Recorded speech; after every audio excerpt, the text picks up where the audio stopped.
A service of KIBMradio.com, the Internet's home for an all old-time radio.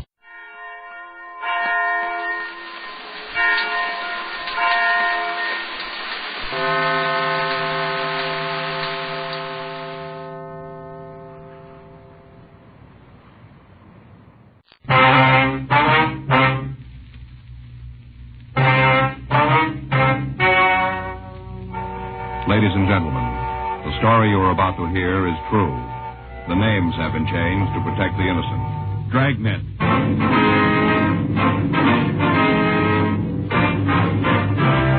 Dragnet, the documented drama of an actual crime.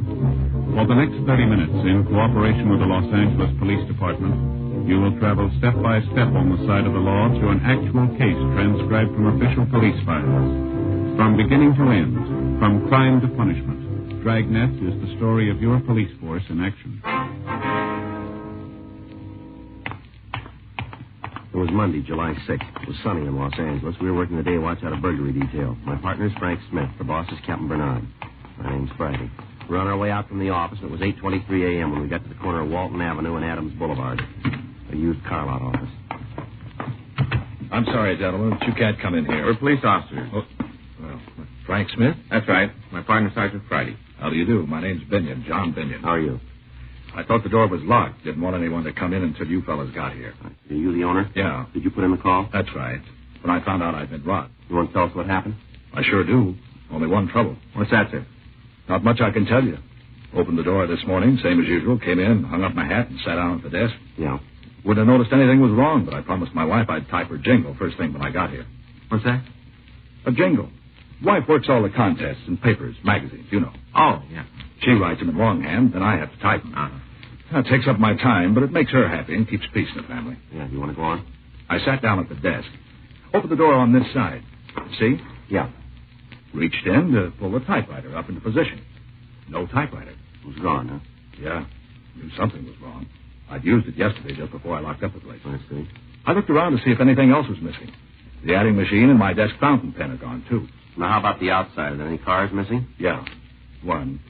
A 1953 Dodge. I was saving the real bad news to last. All right, we'll need a description, the color, the model, the engine number. Mm-hmm. I knew you'd want it. Got it all right here on this card. Here you are. Okay. Better call this in, huh? Yeah. Late and print from the lab, too. Right. You can use either phone. Thank you. Can you give us the serial numbers on the typewriter and the adding machine? Have to talk to Mabel first. She has them filed someplace. That's your secretary? Yeah. This is her day off. Well, now, as far as you know, then, you told us about everything that was taken. Yeah?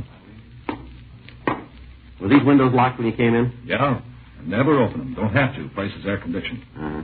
You say the front door was locked, huh? Yeah. Extra key is gone from the board, though. Fellas will be right out there. All right. What were you saying about those keys? Want to step over here? I'll show you. Now, these are the keys for the cars on the lots. All labeled. Here's where the keys for the Dodge were. Mm-hmm. This hook had the extra key for the front door. Binion, how many keys are there for the office? 3. I have one. Mabel has one. The other one was on the board. How long has she worked for you? Mabel? That's right. About 8 years. If you think she had anything to do with this, forget it. I'd as soon choose my own wife. We can understand it, Binion. We'll have to talk to her. All right. I'll call Mabel and have her come down. We'd appreciate that. I know she didn't have anything to do with this. I'll give you odds on that. Anyway, I've read in the papers recently where there have been other burglaries like this. Yeah. My money says it's somebody with experience. Maybe. You must have some idea who's doing it. Well, we're working on it. In other words, you don't have much to go on. Not a lot. Doesn't sound too good for me. I mean, my chances of getting my property back. We'll do what we can, sir. I know, but if you don't have any leads, if they don't make any mistakes, there isn't much you can do, is there? Seems to me the thieves always have the edge. Yeah, it begins that way. Hmm? They always start before we do.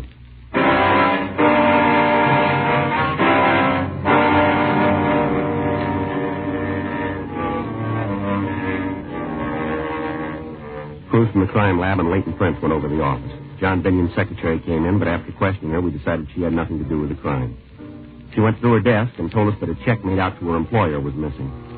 Binion called his bank, and they promised to notify him if the check was cashed and returned to them. We got the serial numbers on the adding machine and the typewriter, and we notified pawn shop detail. Bulletins were also sent to second-hand stores. The latest burglary was similar to others that we've been investigating. The thief's M.O. was no different than we had on file, and to date, we have been unable to make any recoveries. We talked to informants, but they could give us no leads to the identity of the burglar. The report from the crime lab was the same as on all the other thefts. Entry had been made through the door. The lock had not been forced, indicating either the use of a key or some instrument to pick the lock. Latent prints failed to find any usable fingerprint. Tuesday, July 14th, 10:31 a.m. I got it. Burglary Friday. Yeah. Mm-hmm. With your name? You have it now? All right, we'll be right out. Right, bye. It was Binion. He called from his bank. Yeah? I think he turned a lead. What do you mean? Stolen check was cashed.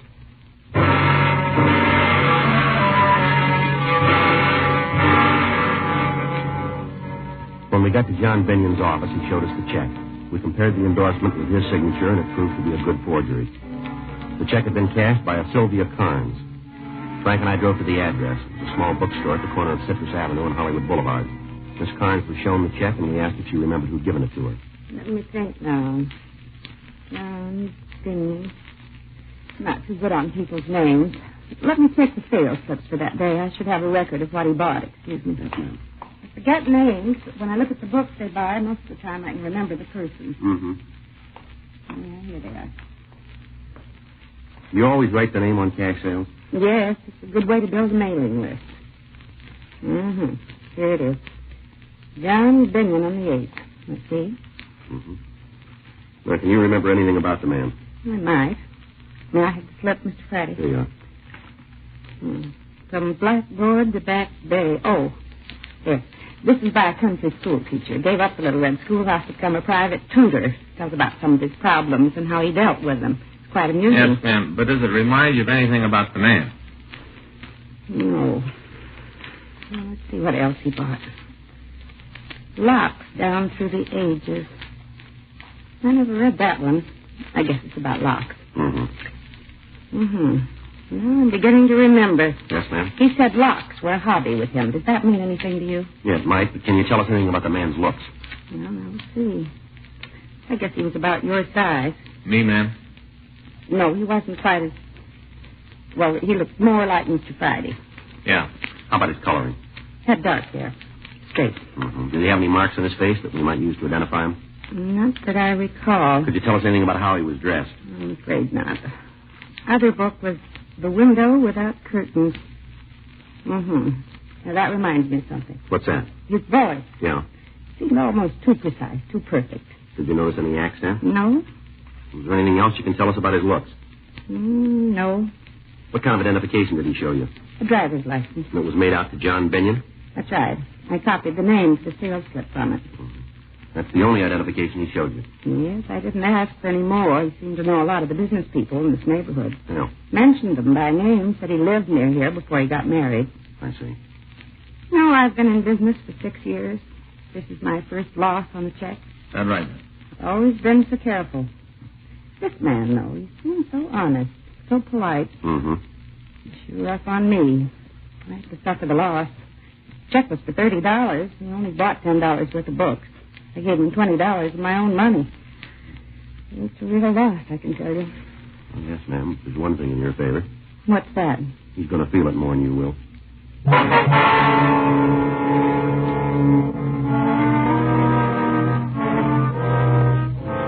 From what Sylvia Carnes told us, we knew that our suspect was also a forgery artist, or he had connections that could furnish him with suitable identification. Assuming the suspect might still live in the neighborhood, we spent the rest of the day questioning people in the area. We failed to come up with any leads. The next day, we started to canvass again. The manager of a small hotel told us that a man named Paul DeRoe was living there who could fit the partial description we had. In the manager's company, we went upstairs to look through the room. Hey, Joe. Yeah. The picture on the wall, some kind of certificate, too. Looks like it's written in German. Want to take a look? Yeah. Mm-hmm. That looks like Dutch to me. You see there? Guy's wearing a 45. Looks like he's carrying an American carbine. He's not wearing any kind of a uniform. Well, what he's trying to prove. Certificate probably says what it's for, huh? Yeah, maybe. Let's find out if this is DeRoe in this picture here. Mr. Bleeker, will you take a look at this and tell us if it's DeRoe? Yeah, sure. What do you say? He's younger here, but I'd say it's him. All right, thank you. Frank? Just a minute, Joe. Better see if Miss Carnes can make an identification from this picture. Yeah, take a look at this. Just turned it. Mm-hmm. Found it up there on the shelf, wrapped in an oilskin tobacco pouch. Yeah. Torsion bars, vibrator, ballpoint pick. It works.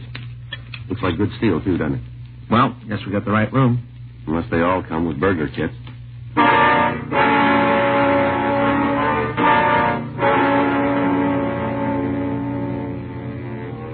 Frank and I continued to search the room. Besides the burglar kit, we found 3 books with the same titles as those bought with a stolen check. Sylvia Carnes identified the picture as being the same man that had passed the check. We called the office and asked them to run the name and description of Paul DeRoe through R&I. A local and an APB were gotten out on the suspect. Frank and I went back to the hotel and decided because of the physical setup of the lobby, it would be better to wait in the suspect's room. The manager took over the desk, and we arranged for him to notify us with one long ring on the phone when DeRoe asked for his key. 3 hours went by. 9:13 p.m. That's it. Yeah.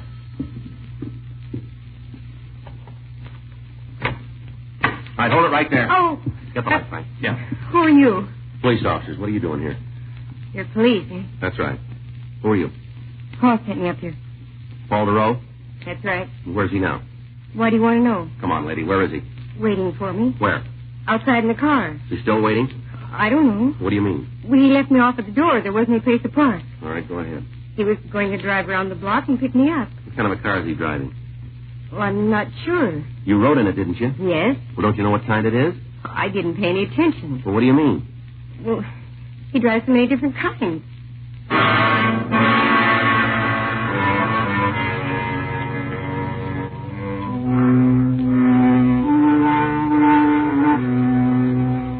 We took the girl, Darlene Potter, with us, and we went down to the lobby. She was instructed to go out to the street and meet DeRoe. Frank and I followed her. There was no car waiting outside the hotel. On the chance that he might have parked and was waiting for the girl, Frank went up the street and then crossed to the other side. I walked down the street toward our car. DeRoe failed to show up. We went back to the hotel and asked the manager to call us if the suspect returned, and then we took the girl down to the city hall. During the trip, she maintained she didn't know what make car he was driving. She said he told her that he was an automobile salesman, but he also worked as a private teacher. We ran her name through R&I, but we found no record. The run on the name Paul DeRoe had failed to turn a package. Leighton French was requested to go over DeRoe's room, 10:02 p.m. We continued to interrogate Darlene Potter. How long have you known DeRoe? I told you before. 3 months. Who did he say he worked for? He never said. Where did he teach? Private homes. Can you give us their names? No, I can't tell you. You don't know? That's right. He just said he taught. Never said where. What did he teach? Language. What language? French, I think. You haven't told me what this is all about, but I'm sure there's a mistake. Paul wouldn't have to do anything wrong. Why do you say that? He's too intelligent. Well, it doesn't look that way right now, does it? Paul's a hero. What else do you know about him? What? His background. Where's he from? I'm not sure. I think he said something once about going to school in Paris. Is he an American citizen? I just assumed he was. He never said anything different. Uh-huh. Can't you tell me what he's done? We'd like to talk to him about some burglaries and some car thefts. Paul wouldn't steal. Well, maybe so, ma'am. We've got good reason to think he did. Well, there's some mistake. It doesn't fit with the kind of person he is. How do you mean that? It might not make much sense to you. Well, give us a try. Paul was in the war. And so? Yes, maybe you saw the picture and citation in his room. Yeah, we did. What about it? He fought with the Dutch underground forces. He told you that, did he? Yes. He only talked about it once or twice. I think he was in that group. I don't remember the name, but they went in and organized the resistance forces before the invasion. Uh-huh. You're pretty sure Paul is the man you want? Looks that way, yes, ma'am. It's hard to believe. But there's a reason for it. I guess he took a lot of chances during the war. Must have changed him. He hasn't changed.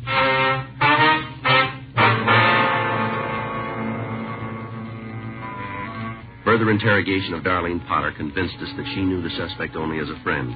When we drove her home, she gave us a more recent snapshot of DeRoe. The next day, copies were made and distributed to radio patrol units. Frank and I went back to the hotel to make another check of the room to try and find something that might lead us to any of his friends or associates. We found a list of names and addresses under a desk blotter.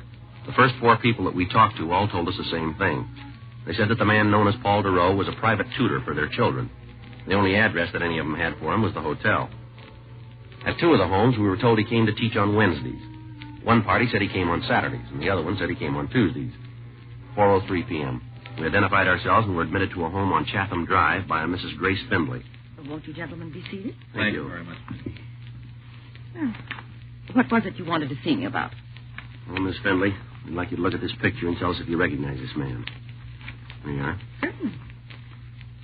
Why, yes, that's Paul Giroux. Wonder if you'd mind telling us what you know about him. Well, I'm not sure I understand just what you mean. Well, is he a friend of the family? Yes, in a way. He's the children's French teacher. Uh-huh. He's not in trouble with the police, is he? We'd like to talk to him. I hope it isn't serious. Well, it might be, Miss Finley. Serious enough to have him put in jail? Might be. Oh, I'm sorry to hear that. He's been so wonderful with the children. Mm-hmm. He's the third teacher we've had. Somehow they never liked the others, but they're just crazy about Paul. You're certain he's done something wrong?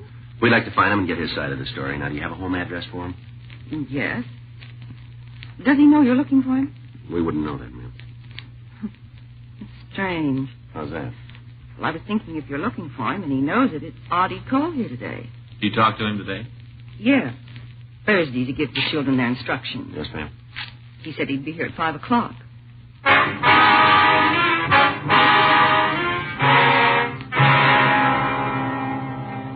With Mrs. Findley's permission, Frank drove our car into the garage, and then we waited for Giroux to arrive. While we were waiting, Mrs. Findley told us that when Giroux had applied for the job, he'd showed her several letters of recommendation from families in the East. Because of his intelligence and her children's instant liking for him, she hadn't made a check on his background. She went on to say that she had noticed him driving several different makes of cars, but she couldn't give us a description of any of them. 5:06 p.m. The front doorbell rang. That must be him. I hope there's no trouble. All right, you wait here, Miss Findley. All right. Don't worry about it.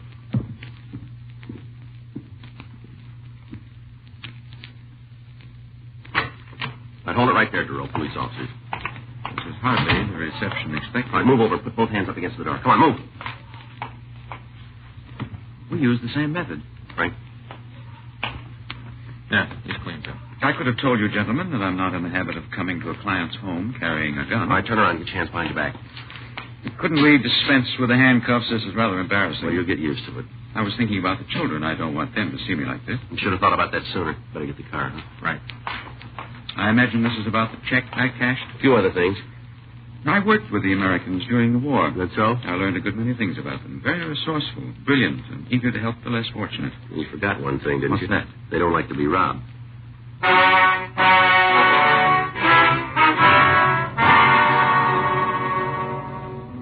We contacted the office and had them send another team out to pick up the car Giroux had driven and take it down to the police garage. On the way down to the city hall, the suspect told us he'd been in this country about 6 months. He refused to talk about anything except what a great country he thought America was. Frank went to check with DMV on the suspect's car, and I took Giroux to the interrogation room. It's wonderful. It's the only place in the world to live. Yeah, well, all right, Giroux. We got the idea you're sold on this country. Now let's get on to cases and talk about the reason we're here. How about it? It might as well be now as later. All right, fine. You want to start by telling us what you did with this stuff? I spent the money. The books are in my room. What about the other things you stole? Oh, there must be some mistake. I didn't steal anything. Well, you cashed a forged check, didn't you? Yes, I admit that. And the check was stolen. It's possible, but I didn't take it. You expect us to buy that, Giroux? It's entirely up to you. Where'd you get it? If I said I found it, could you prove otherwise? It won't be necessary. We can nail you on a forgery rap right now. That's what I had in mind. I had no desire to be connected with anything else. Well, you seem pretty anxious to pick up that tab. Well, it's only right. I took a chance and lost. I'm willing to settle for my mistake. Yeah, well, that's real big of you, but I got a hunch we'll be able to tag you with more than a 470. Sure, let me see. Yeah. What do you got? Well, I'm not sure now we got the right guy in the car theft. What? I checked with DMV. The car Giroux is driving is registered to a Seward car company. I called him. Yeah. They tell me he works for him.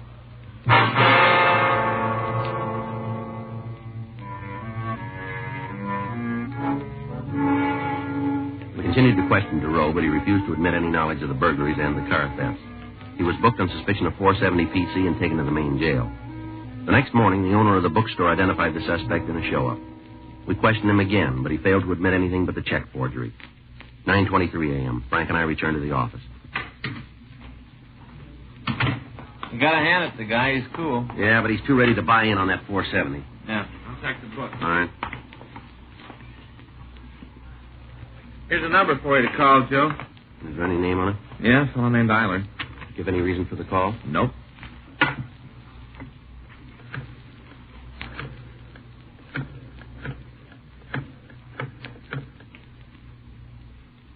Hello, I'd like to speak to Mr. Eiler, please. This is Sergeant Friday, Police Department. That's right. I see. All right, sir, we'll be right out. You want to give me that address? 347. Right, thank you. Fellow runs a garage, saw the spread on our suspect in the morning paper. Yeah? He says from the description they gave, Durow was in his garage. Uh-huh. Brought a car in to be painted.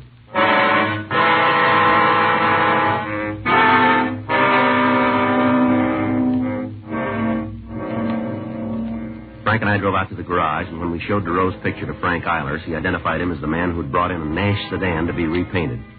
We checked the engine number and found it listed as stolen. We went back to the office. Here's that FBI kickback. Did you read it? No, I just picked it up. Yeah, listen to this. Paul J. Durow, alias Paul Dawson, alias Peter Duncan. True name, Philip Paul Dorrance. Got much of a record? You'd have to take a day off to read it all. Served terms for burglary in GTA. He's been at all the best hotels. Joliet, Sing Sing, Atlanta. Born and raised in this country. What about that war record? Joliet, 1938 to 1946. How do you like that? Well, he sure went to a lot of trouble. Having his picture taken and that get-up and that phony certificate. The way that picture looked, all those trees and the countryside. Sure looked like Holland to me, didn't it to you, Joe? Well, that's our big trouble. What do you mean? We never been to Holland.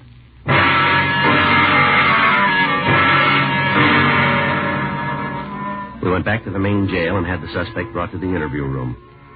He still denied any connection with the burglaries and the car thefts. 12:16 p.m. With my war record, I don't have to be subjected to Now, this. look, we got you made on the check, and it won't be hard to prove you stole that car. Your story falls apart like a $4 suit. I have great admiration for the Americans. Yeah, you've been telling us that. I managed to escape situations more difficult than this during the war. I was trained for it. Yeah, you told us. Of course, there was some difference then. We were all on the same side and fighting for the same things. You know you're doing a lot of talking, but you're not saying anything.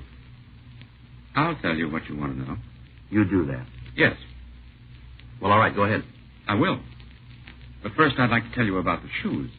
About what? Shoes. What about it? I fought with the Dutch underground. Now, for a man to fight, two things are important. Is that so? A gun and a good pair of shoes. Mm-hmm. Many of us who wanted to fight had neither. One of your OSS men contacted us and said we would get them. And one night a plane came over and dropped containers by parachute. Yeah. The man kept his promise. We got guns, the fine carbines, and we got shoes. When daylight came, I looked at mine very closely. They had stamped on them, made in America. Yeah, And that's when I made up my mind. you did. Yes, I decided that someday I would come to the United States. Mm-hmm. I knew if I wasn't killed, I'd come here. Yeah, it's a wonderful story, isn't it? Yes, and I regret that I'll lose my chance to become a citizen. They may even deport me for this. No farther than the nearest jail. Now, please don't make light of my predicament. I admit I made this one Oh, mistake. come on, look, settle down, will you? I can buy a better story than yours in any magazine. All right. I didn't want to do this, but I insist that you call the Dutch consul. They never heard of you. Well, there must be a mix-up of some sort. Somebody must know me. Yeah, sure, every prison warden in the United States. You've got a record that'll reach from here to Holland, but that's the closest you ever been. Your real name's Philip Dorrance. The only war you ever fought was in the prison library over the daily papers. You've been in and out of every joint in the country. Now, there's more. Do you want the rest of it? No, I guess that's enough, isn't it? I might as well admit it. I'm a burglar and a car thief. You left one out. What? You're a liar.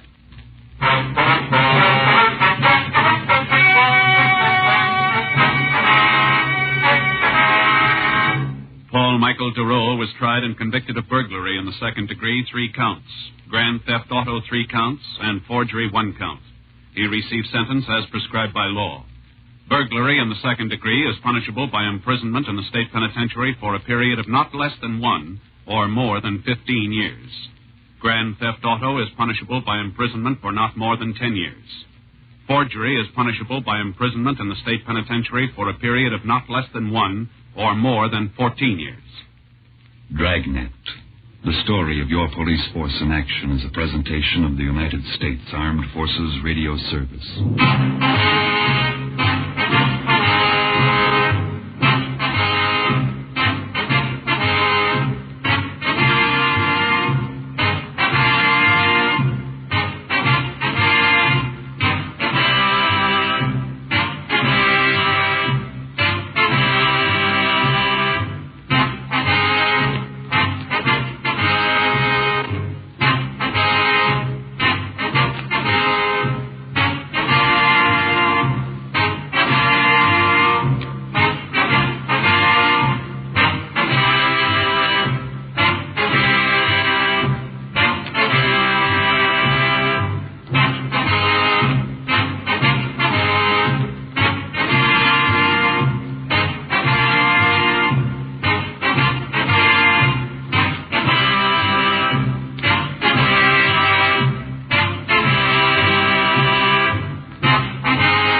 My name's Regan.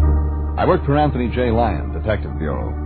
They call me the Lion's Eye.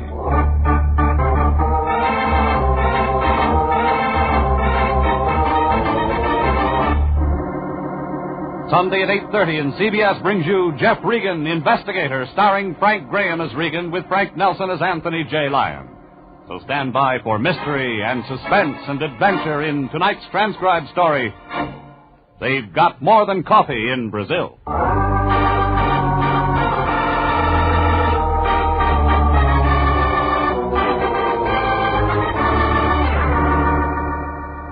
Her name was Irene Centino.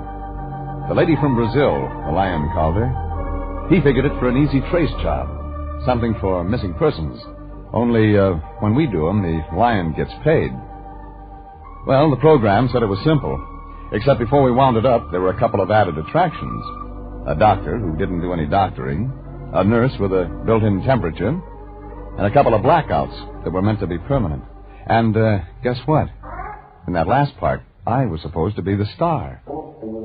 Anyhow, it all began late last Monday. I was home. My boss, Anthony J. Lyon, knocked on my door. I opened it, and that's when I made my first mistake. Jeffrey, I'm glad I found you in. I'm just on my way home from the office. You could have kept on going. I'm out of bourbon. Oh, now, Jeffrey, I didn't come by just for that. You got anything else? Nope. All right. As a matter of fact, I want your advice, Regan. Cut out starches and get some exercise. Yes. What else? Yeah, what would you do if you traveled 10,000 miles just to see your sister and then couldn't find her? I'd give up the search. You would? Why? I haven't got a sister. That's not what I'm talking about. You'd go to missing persons, wouldn't you? Sure you would. But if you knew your family in a foreign country would become greatly alarmed at this sort of notoriety, you'd look for your sister in another way. You'd hire a good private detective. Now, isn't that right? Come on, Fatso, get to the point. We have a new client. Her name's Irene Centino. She's from Brazil. Real fine family, Regan.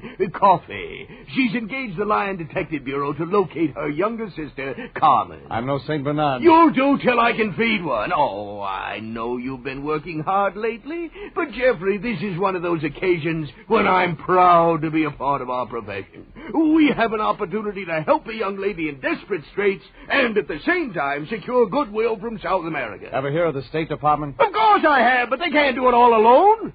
It's up to individual citizens to take responsibility, too. And that's the only reason you want me to find her sister? Absolutely. Now, Miss Centino is taking an apartment at this address. Here, go see her, comfort her, let her know the Lion Detective Bureau and the United States of America will do everything possible to locate her lost sister. That all? That's enough. What'd she pay you? $200. Yeah. That's a lot of green to get in advance. She insisted. She's very anxious to find that girl. Well, watch out her check doesn't bounce. It won't. She paid cash. The $200 was already making a lump in the Lion's coat, and I knew the next spot for it was his mattress. Well, maybe that's the reason he's a bachelor. I left him in my place and drove over to the address he'd given me. It was one of those Beverly Hills apartments with a long, glassy look. Irene Centino's apartment was on the second floor. She was a tall, brown-haired girl without a smile. She wore glasses. And when she talked, she sounded sad, like a banjo player with a paper pick. Thank you so much for coming over, Mr. Regan. I've been very upset all day. I just had to do something about Carmen. Your sister? Yes, my younger sister. She's the one I came here to see. Yeah, I heard. It's an awful vacant feeling. I thought she'd meet me at the airport, and then she wasn't there. And when I went to her address, we were very close.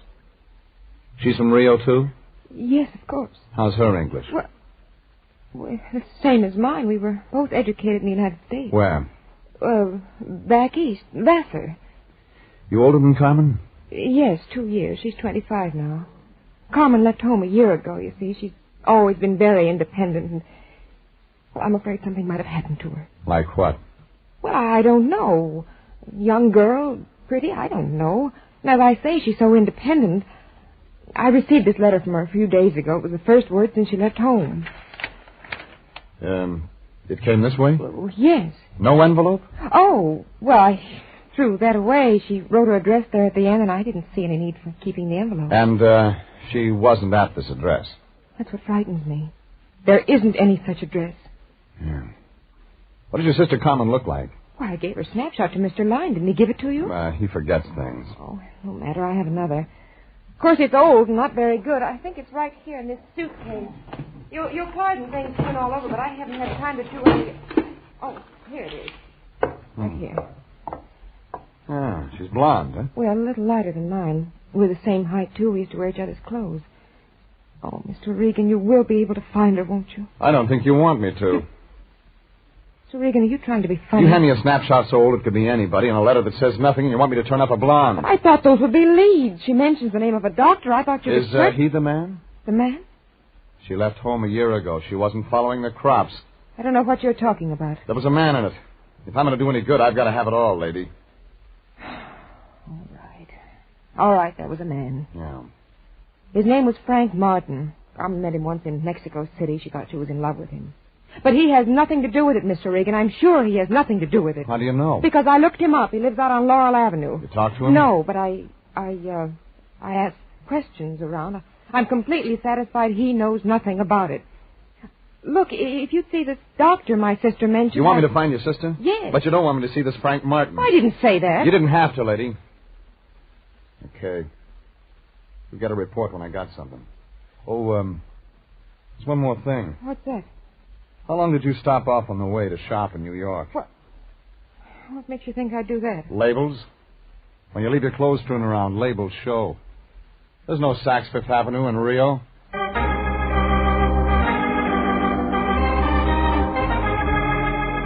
When I walked out, her mouth was wide open like she was trying to scream. Only nothing came out. I hung around the door outside for a minute to see if she'd use the phone. But when nothing happened, I looked up Frank Martin in the city directory and drove over to Laurel. A 2-story apartment building the color of a bride's blush. It was wrapped around a swimming pool, too small for people, too big for birds. Martin's name wasn't on the mailbox, so I tried the manager's door. His voice sounded like a beer truck in low gear. Well, come on in, Pilgrim. You don't know me, do you? I just got here. I played the Palace in 26. Oh, them was the days. Write it up. Sell at the movies. Oh, them slobs.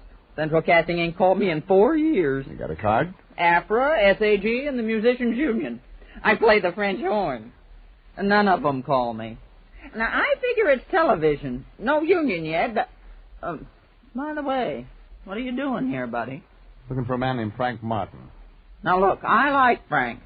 You got trouble, stay away from him. He bruises easy. And you're just a mother to him. He's a nice laddie. Remember what I tell you, huh? Sure. Come on, I'll show you. Thanks. That's him. Yeah, he stays in one key. All the time. A low one. Sounds like. Second door on the right. Thanks. See ya, Pilgrim.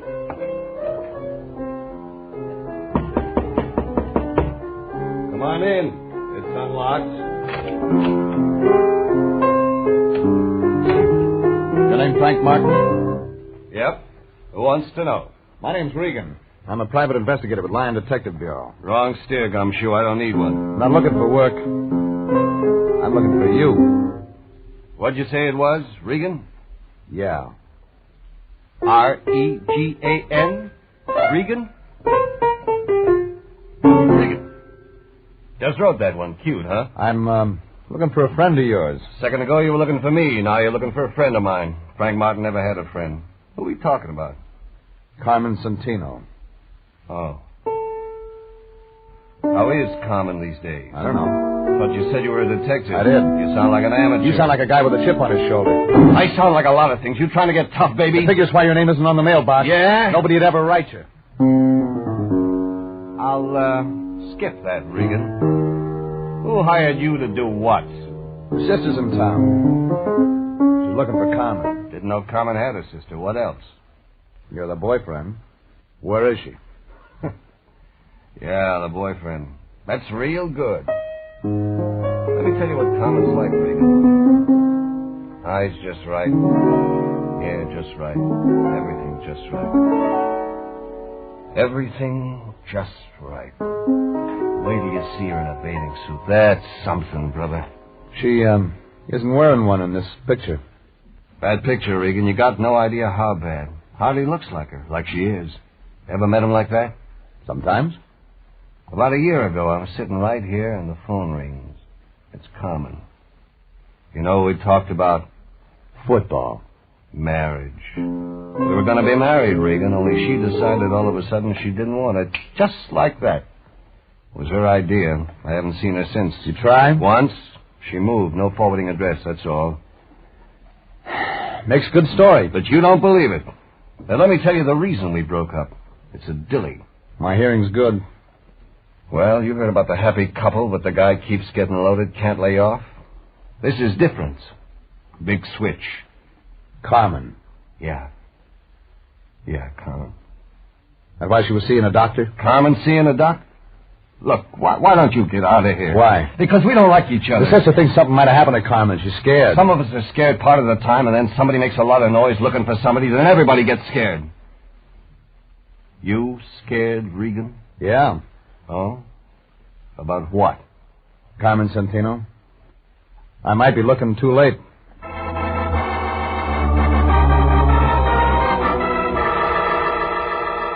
Well, what he gave me filled in the cast, but the plot wasn't getting any clearer.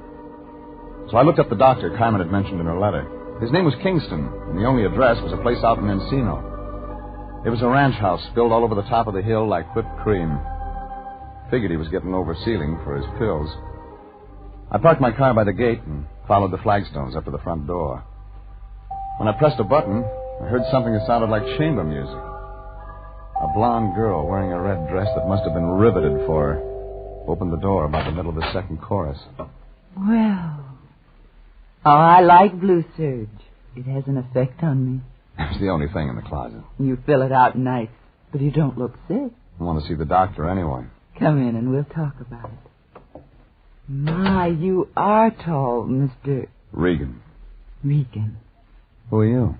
Florence Nightingale? I hold the doctor's stethoscope. My name's Vivian Lytell. Mind telling him I'm here? Yes, he's busy. So are you, lady. He'll be busy quite a while. He just opened another bottle. Well, I'm right on time. You're so eager. Oh, wait. Rex isn't sociable like me. He drinks alone. He gets more that way. Let me entertain you. Easy, Angel. I don't know how to fix a fracture. I've already got a man who can do that. I want one with brains. What's the matter with the doc? He keeps his in a bottle. Hasn't used him for a long time now. He's done all right. This? He'd be selling papers if his wife hadn't left him a good insurance policy. What's the matter? Don't you like his money? Oh, don't get me wrong. It's just that a girl has feelings, too. Yeah. They show. Oh, I'm glad I met you. We're going to have some nice afternoons. Thought you worked for a living. I got lots of free time. Besides, I should have at least one outside interest. Keep looking. You'll find one. You smile good, but you talk nasty. I only came to see Kingston. There's the phone. Call and make an appointment. Now, get out. Vivian, about this... Oh, I didn't know you had company. I'll talk to you another time. Just a minute, Doctor. This is Mr. Regan. He's your company, but he doesn't have a business card. Look, Mr. Regan, I'm no longer in practice, just doing research on my own. I have all the medical equipment I can use, and I turned all my patients over to another doctor. I know one you forgot. Oh? Well, tell me who. Carmen Santino. Go ahead, Vivian. I'll speak to Mr. Regan. Watch yourself, Rex. He doesn't know how to be nice. It'll only take a minute. I'll crack some ice. You'll need a drink. Very fine, nurse. Yeah. It's a nice uniform. Working on my own. We're very casual. You said I had a patient named Carmen what was it? Carmen Santino. I'm afraid you're mistaken, Mr. Regan. Who told you that? I read about you in a letter. Must have been another Kingston. There's only one with a license. Are you a relative of this girl? Friend. You're a detective, aren't you? Yeah. Want to show me your files someday? Why not today? This way. I keep them right here on my lap. Help yourself, Mr. Regan. Thanks. Want a drink? Too early. You don't mind if I have one? Your house.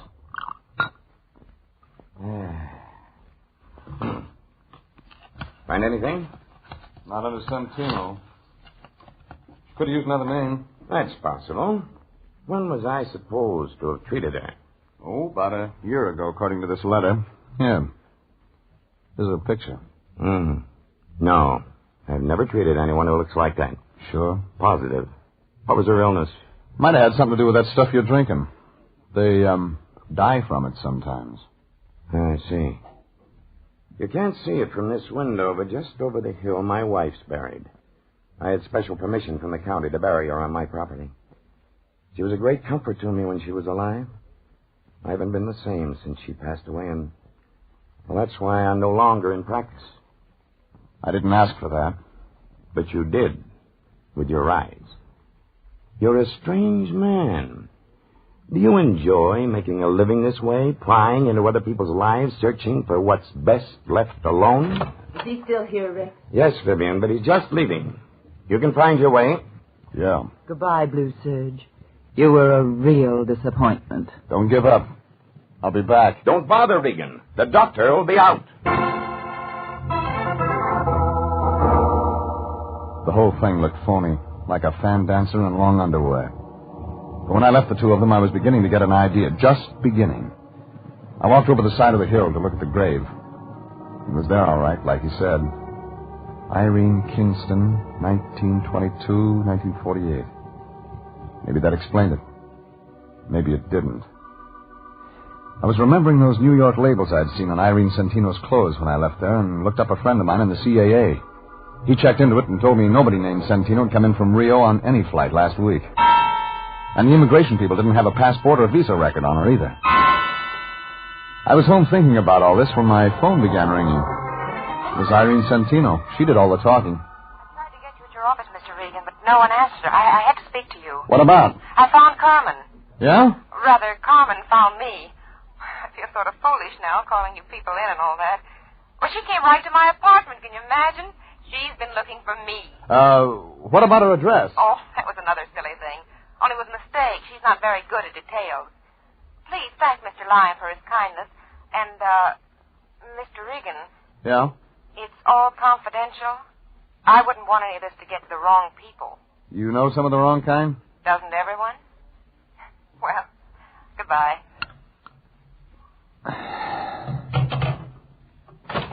Oh, Jeffrey, you run any expenses on the Santino thing? No. Good. It's all over. Well, how do you know? She just... It just came from missing persons. There's a cop there named Perini. Got an eye like an eagle. Talk sense. I had that other picture of the Santino dame with me. He took one look at it and opened up a file. What kind of file? Dead and unclaimed. What do you mean? The county buried her. Carmen Santino's been dead a year.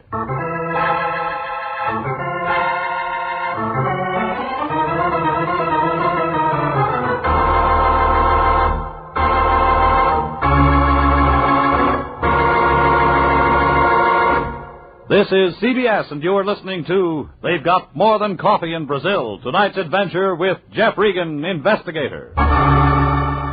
Well, there were enough angles to write a new geometry book. Irene Santino gave me a picture and a letter and started me digging for her sister, Carmen. I meet a guy with a piano and a doctor with a bottle. Everybody talks, but nobody says anything. And then Irene calls me off, says she found her sister. Only the Lion walks in with a different version. Missing persons say Carmen Santino's holding down a spot in the county cemetery. I figured somebody was having nightmares. I didn't say anything to the Lion and went down to the Hall of Records. There was a little guy sitting at the desk in vital statistics. His fingernails were dirty and he was reading a dictionary. He must have been at a good part because he looked mad when I interrupted him. We're not on a bus. Quit shoving. I want some information. I'm a public servant. That's what I'm here for. What kind of information? Get to the death files, will you? You're a morbid guy. We got a lot of stuff on births and marriages. Ask me something about that. A girl named Carmen Santino died about a year ago. Tell me what from. Okay. How do you spell it? Just like it sounds. Santino, huh? Sabatini, Sanaki, Sanford. That's what happened to old Sandy. No wonder I ain't seen him around. Come on, get with it, will you? Here it is. Santino. Date of death, 15 October 1948. Cause of death? Alcoholic poisoning. Yeah. How'd you get it? Never mind. Who signed the certificate? Rex J. Kingston, M.D. Okay. Here's one more for you. Look up Irene Kingston. The doc's wife? Look it up. Okay. Kingsley. Here. Kingston, Irene. 13 October 1948. Cause of death? You guessed it again. The same. Alcoholic poisoning. Hey, this guy couldn't keep a patient.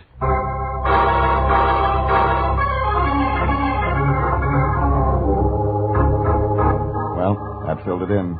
I could see the plot, but I wasn't sure of the ending. So I didn't waste any time getting over to Irene Santino's place.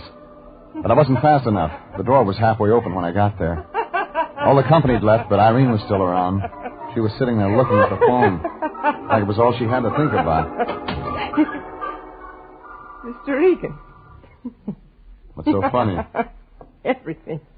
Everything, Mr. Regan. Oh, excuse me for not getting up. I didn't expect you. I told you I found my sister, didn't I? Yeah, you told me, but you didn't tell me she was dead.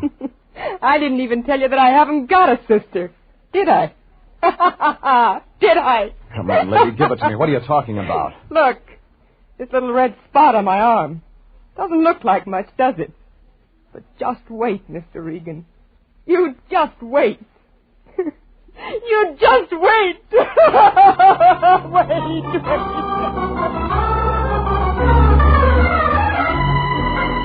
I found a doctor on the floor below. He grabbed his black bag and went to work on her. She quieted down to a slow inside giggle, then went out altogether. The doctor got hold of an ambulance and carted her off to a hospital. They just wheeled her out the door when the Lion showed up. Jeffrey, did I see an ambulance out front? That's right. Your client was in it. What? Yeah, somebody stuffed her full of something that made her giggle. I don't understand all this at all. I stopped by home to change to my dark suit so I could come by and bring Miss Santino the news of her sister's death, and what do I walk in? You can save your tears, Fatso. She didn't come from Brazil, and she wasn't rich. That woman gave me $200 cash. There was nothing unreliable about her. We had a contract. You can use it for confetti. Now see here, Jeffrey. Look, Lion, look at this picture. Carmen Santino. I have one just like it. All right, draw some glasses on it. Add about 6 or 7 years. I don't understand you, Jeffrey. We're talking business, and all at once we're playing games. When I came to see her tonight, she wasn't wearing her glasses. She looked a lot like the dame in this picture. Of course she did, naturally. That's her own sister. She never had a sister. Never had a sister? Then who did the county bury? That's what I'm going to find out from a guy named Rex Kingston.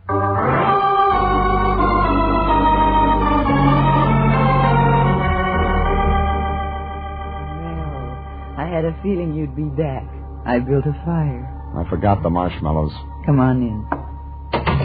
I'm not mad anymore. I'm still looking for your doctor. Let me take care of you. I have a way with men. Didn't we do all this once before? Oh, it's night now. You can ask me some questions. I know some swell answers. I'll bet. How do you like your drink? Your way? That's better. Now, let's have a nice, quiet evening. Just you and me. I want to see him. There's been a famine of men like you. You don't look underfed. I said I want to see him. Oh, all right. We could have had such a nice evening. Rex? What is it? Mr. Regan's here again. Yes. Hello, Regan. Didn't I tell you I'd be out? Yeah, you told me that, but you didn't tell me what I wanted to know. I had to go to Vital Statistics to get that. What? You don't have anything in your files about Carmen Santino, but you signed her death certificate. Now, you get this, Regan. You saw my files once, and I don't have to open them again to anyone who comes here without a warrant, and you haven't got one. But I know I can get one. When I go to the city attorney's office and tell them what I've got, they'll have somebody out here to exhume that grave on the hill. What do you mean, Regan? Irene Kingston died 2 days before Carmen Santino of the same thing. Dr. Kingston signed both certificates. He collects on his wife's insurance, only I don't think his wife really died. I think that extra grave up on the hill is window dressing. And if my wife didn't die, Regan, where is she now? I don't know. She could be at a downtown hospital, posing under the name of Irene Santino. There was a shot in the dark, but it brought results. Kingston swung a lamp base around that connected on the side of my head. When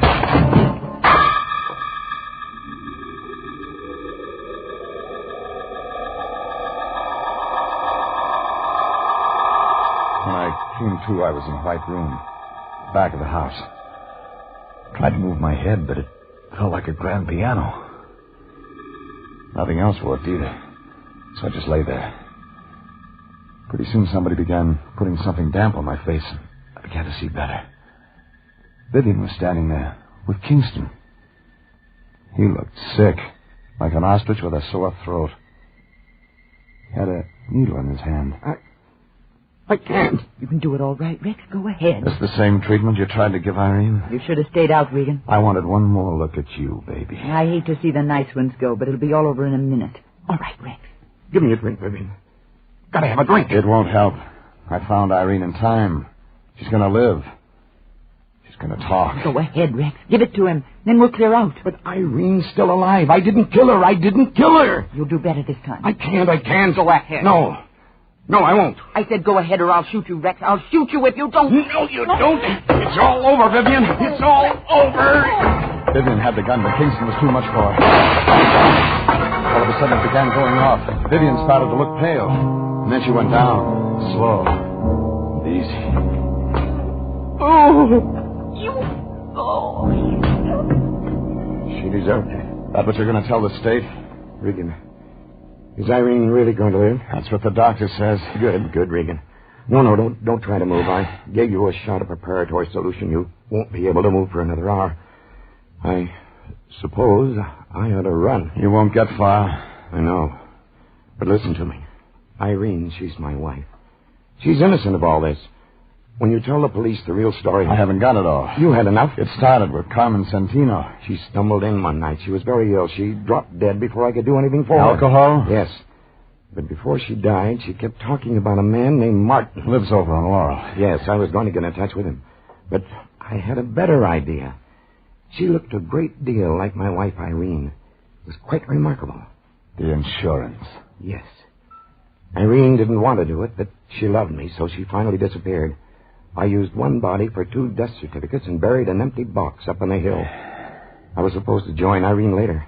See. Vivian. Yes. Vivian came along. I was drinking one night, and she found out the truth. I was trapped. It would have stayed that way if Irene hadn't hired you. And I was supposed to scare you with that story about her sister in Brazil. It worked, too. That guy Martin said. Somebody gets scared. And then... Regan, can you hear me? Huh? Oh, I'm sorry. Stuff's making me sleepy. It'll wear off. I'm going now, Regan. See that Irene gets a fair shake? I'll try. He picked up a bottle and started out the door. He didn't even look down at Vivian's body on the floor. I tried to move. Like he said, nothing worked. It was 2 more hours before I could get to the phone and call homicide. It was 2 more days before I talked to the Lion. Sure. I'm sending it right over. Yes, of course. Jeffrey, my boy, how are you feeling? Better? Well, the fog's gone out of my head, if that's what you mean. Otherwise, I feel lousy. Oh, don't take it so hard, my boy. All in a day's work. Besides, there's the brighter side. Yes, indeed. Like what? Well, for one thing, they got that Dr. Kingston. He only got as far as Las Vegas. Crime doesn't pay, Jeffrey. Crime just does not pay. Doesn't, huh? What's this? Now, wait a minute. Give me that. Application. Consolidated insurance. It's nothing, I tell you. You mean to tell me we're going to try to collect a reward? We exposed an insurance fraud. Every insurance company pays a little something for that. We had expenses. You don't know how hard I worked on this, Jeffrey. Here, take it back. Well, what's the matter? You look like it's something illegal. Crime does not pay.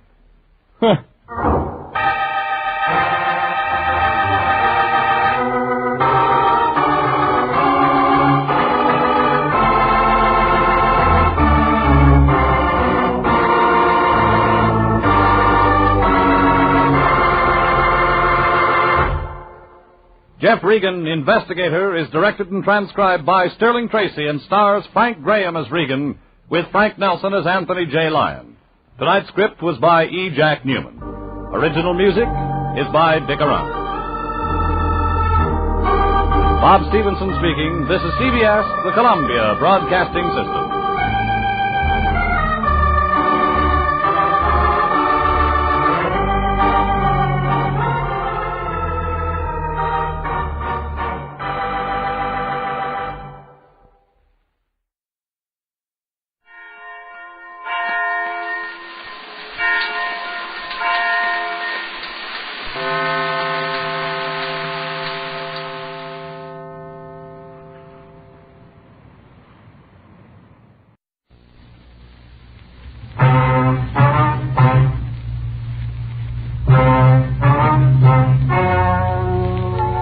Ladies and gentlemen, the story you are about to hear is true.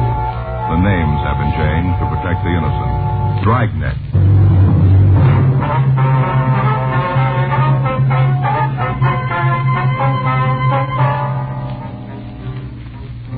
You're a detective sergeant. You're assigned a robbery detail. For the past 3 weeks, a strong-arm hold-up man has been terrorizing the downtown area. You've got a description of the thief and a method of operation for him. Your job, find him.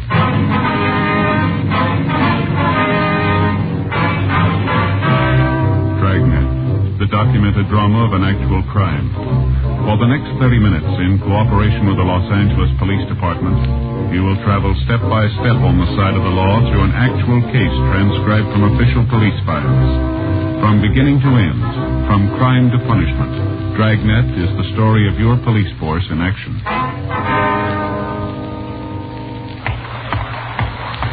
It was Monday, May 3rd. It was warm in Los Angeles. We were working the night watch out of robbery detail. My partner's Frank Smith. The boss is Chief of Detectives Thad Brown. My name's Friday. I was on the way back to the office. It was 4:02 p.m. when I got to room 27. Robbery. Hi, Joe. Hi. Jim, how's it going? Pretty good. What do you got here? That's a new gimmick they're trying. Well, what's it do? Suppose let all of us in the room hear what comes over the hotshot phone? You mean without picking it up, huh? Yeah. Hmm? How's it work? Look, I'll show you. This knob here is the volume control. Mm-hmm. You just turn it on, put the phone on it, like this. You have to adjust this little gizmo so it fits the earpiece. That's all there is to it. Mm-hmm. Where do we hear it? Through that speaker over there. Uh-huh. We got another one hooked up in the squad room. Well, we ought to be able to hear it any place then, huh? Yeah. You don't have to get up and pick up the receiver. You can hear the whole call. Should make it a lot easier. We gonna keep it? We're just trying it out the way it looks. We'll leave it in. Ought to save a lot of steps. Yeah. Called a phonodeck, huh? Yeah, works good. Lot better than trying to juggle a phone on your shoulder and write at the same time. And the desk man doesn't have to repeat what's said to everybody in the room. That's all right. I only got one question. What's that? Wilson and Market Street, southeast corner, 211 and Slugging. Never mind. I just got the answer. Huh? It works. Wilson and Market Street, southeast corner, 211 and Slugging.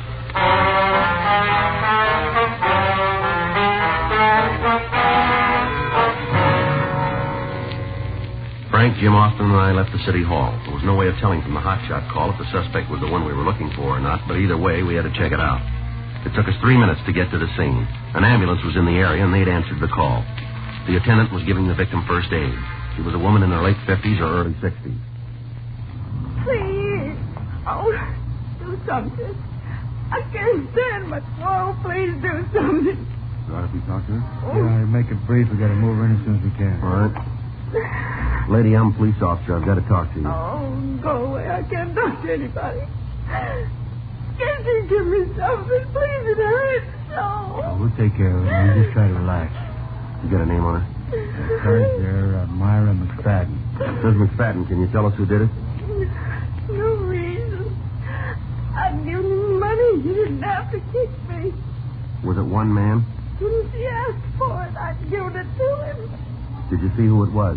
I can't stand it anymore, please. What's wrong with her here? The leg's broken, bad fracture went through the skin. Can you tell us what happened, Miss McFadden? He tried to grab my purse. I didn't know. He tried to take it away from me. Yes, ma'am. I wouldn't let him have it, and then he kicked me in the back, and I fell. Something happened to my leg. Oh, please do something, please. Just a minute, Miss McFadden. Oh, God, please help me. Excuse me, Sergeant. I'll have to give her morphine injection. Sure, right ahead. Oh. Oh. Was it a man? Yes. Was he tall? Yes. About 5'8" to 5'10", maybe? I don't know. Or was he dark? Yes. Did he say anything to you at all? No. He just kicked me and I fell down. Was he wearing a coat? What? Was he wearing a coat? Coat? Yes, ma'am. Oh, I don't know. He just kicked me and I fell down. My leg doesn't hurt anymore. I can hardly feel it. Not anymore. It doesn't hurt now. No. We'll take her in now. Right. What'd you find out, Jim? Anything? Talked to the newsboy on the corner. Did he see it? At the beginning. Heard the woman scream, turned around, saw the guy bring his knee up into her back, dropped her on the sidewalk. Did he get a look at him? Yeah, fellow took off down that way. Newsboy ran after him when he realized he couldn't tag him. He came back, called the ambulance. How about a description? Gave that to the other fellows. They got it out. Well, how's it line up to you two? All the way. It's the guy we're looking for. Well, he switched his M.O. He's hitting in the daytime now. Yeah. Something else, that old lady. He's getting braver all the time.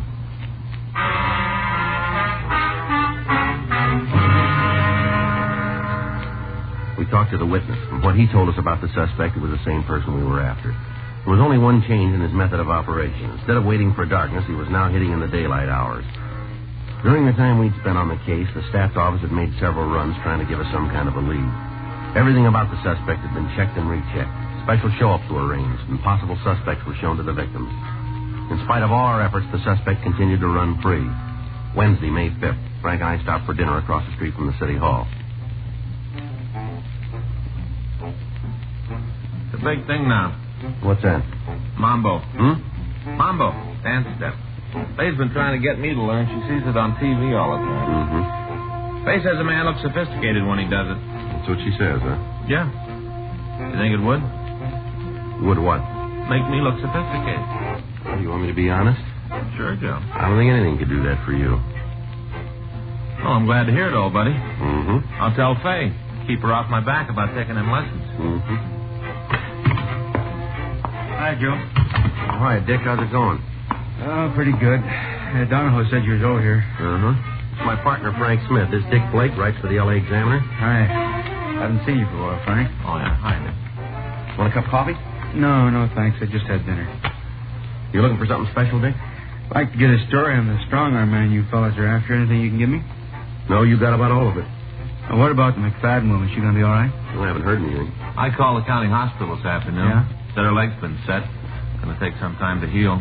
They're giving her a new kind of serum. She gonna be all right, though, huh? They're not sure yet. They don't know if there's any injury to her spine.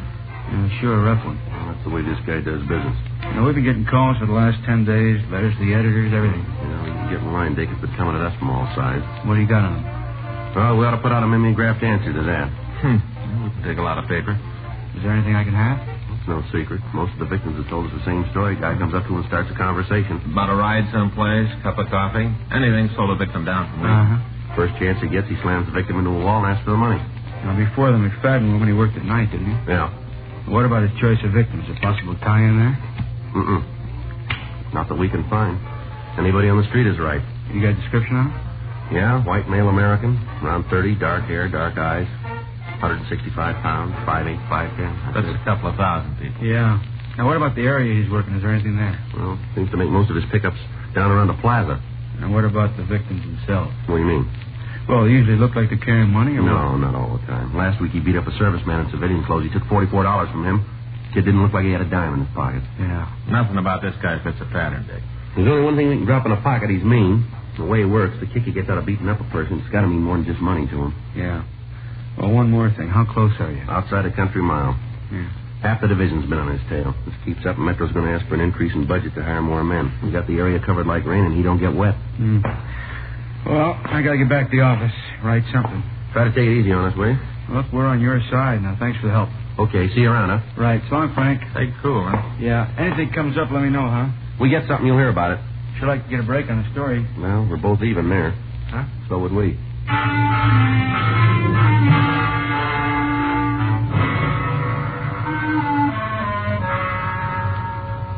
For the next week, the patrol of the streets continued. The strong-arm bandit hit 3 more times. Each time, the victim and the witnesses gave us the same description. It matched the suspect we were looking for.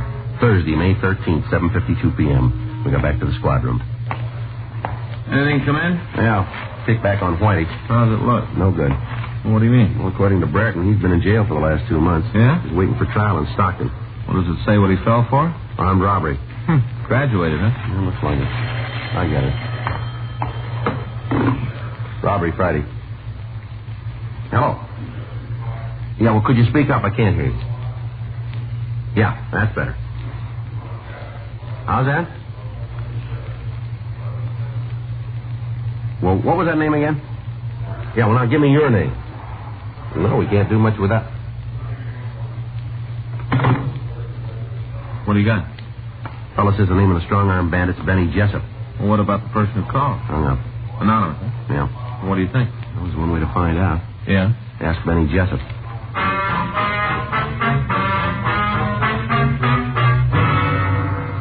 After we checked the name through R&I, Frank and I went out to Benny Jessup's address.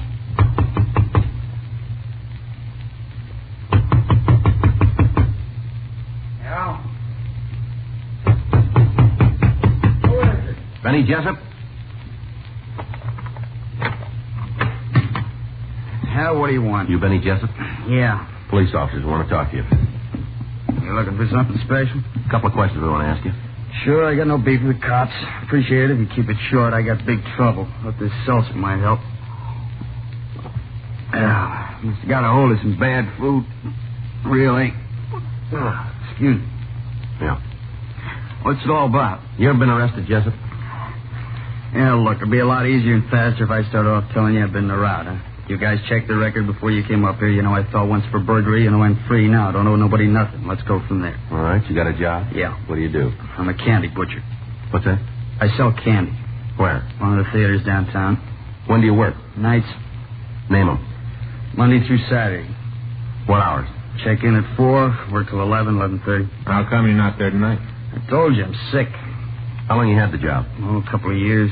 Anybody at the theater to back that up? What do you mean? Well, anybody will say you're there.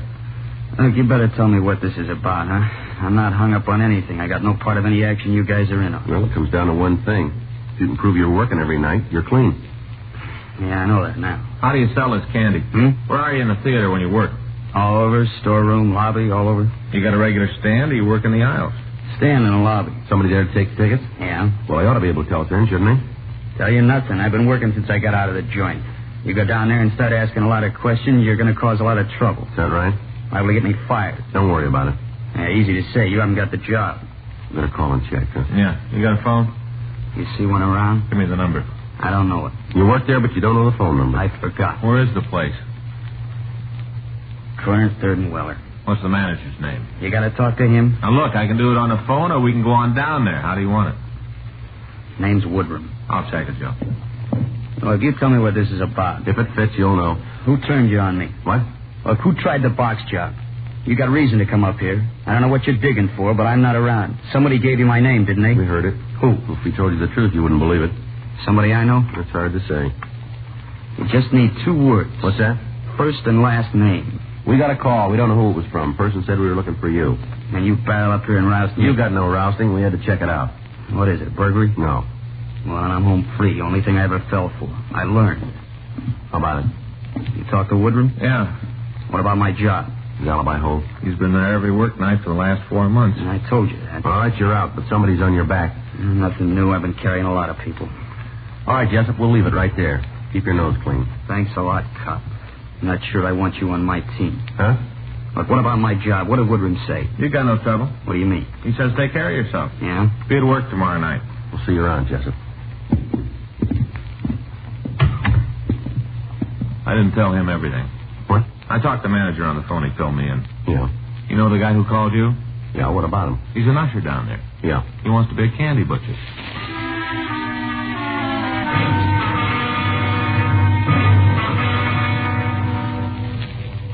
Frank and I left Jessup and went downtown to talk to the theater manager in person. He verified the fact that Jessup had been at work during the hours of the robberies.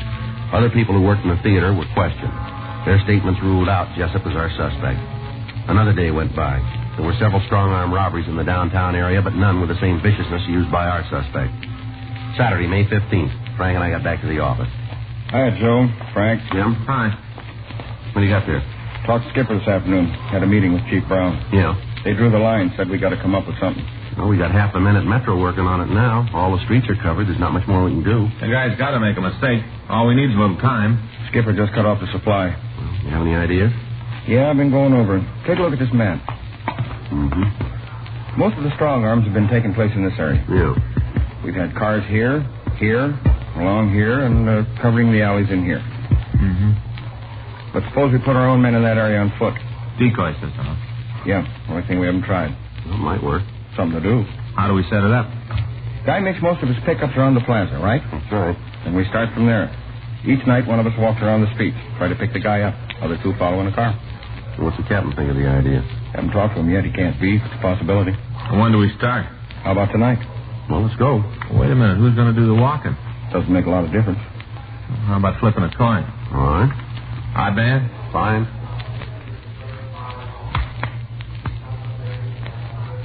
That's one you didn't get, Joe. Yeah. I win. I hope so.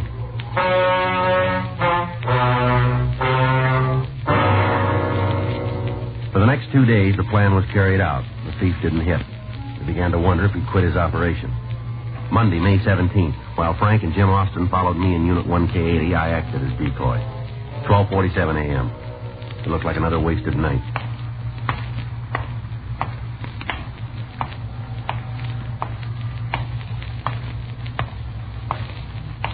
You got a match? Yeah. How about a cigarette? Sure. All right, how about a light?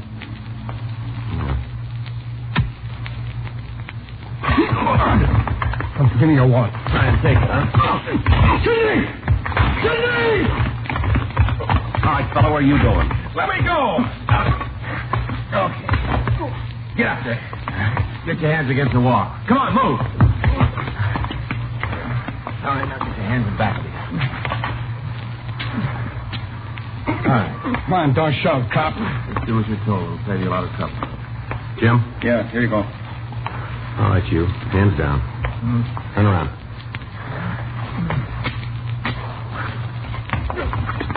What's your name? Why don't you find out? We will. We want to save time. Joe Schaefer. What's your name, fella? What's your name? You're not going to do any good with him. What do you mean? He's deaf. His hearing aid's broken. You're not getting through at all. Is that so? Well, then you tell us his name.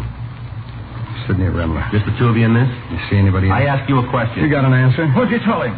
I can't hear what you said. Never mind. I told you wouldn't get through to him. You got it wrong. Huh? We'll get through.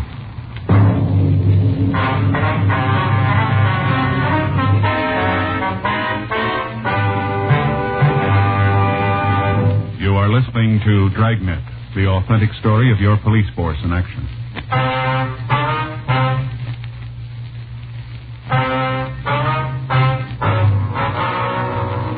Frank, Jim Austin, and I took the suspects to the city hall for questioning. You guys got nothing on us. You're sitting in the wrong place, fella. That right? We got you made on tonight. Time we get through, we'll tag you for at least 10 more counts. You better stick to coffee. Isn't anybody going to let me know what's going on? Can't you fix that thing We'll for get me? it taken care of. Where do you guys live? Big, cop. That's what you pay All for. right, we can do it the hard way if that's how you want it. You getting no help from me. That works both ways. Oh, you're whistling anyway. You maybe got us for tonight, that's all. What's going on? Oh, shut up. Be careful what you tell them. You guys work alone? You got a reason to think there's anybody else? We want you to tell us. You're off your rocker, cop. You better put a button on that mouth, Schaefer. The way you treated people doesn't give you a soft ticket. Doesn't make any difference how I got it. I'm going to ride it all the way. Yeah, well, you stick with that and see where you land. Really off your rocker. Isn't anybody going to tell me what's going on? All right, take everything out of your pocket, Schaefer. What? Come on. Just put it right there on the table.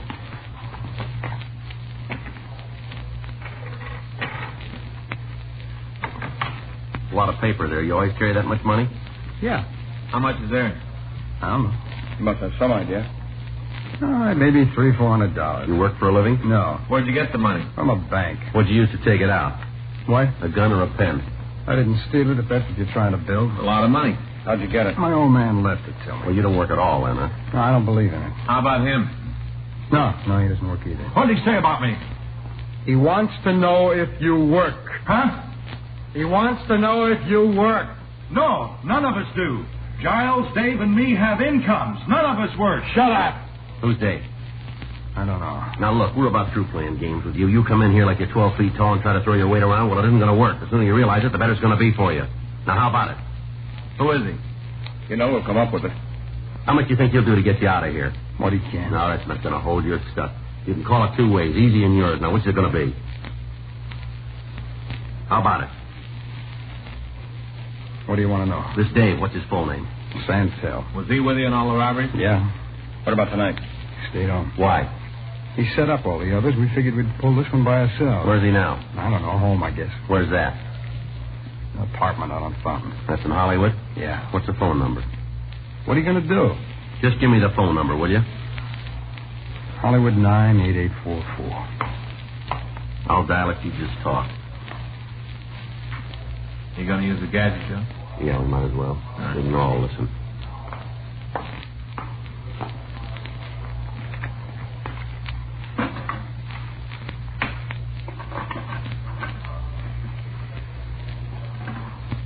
It's Hollywood 98844.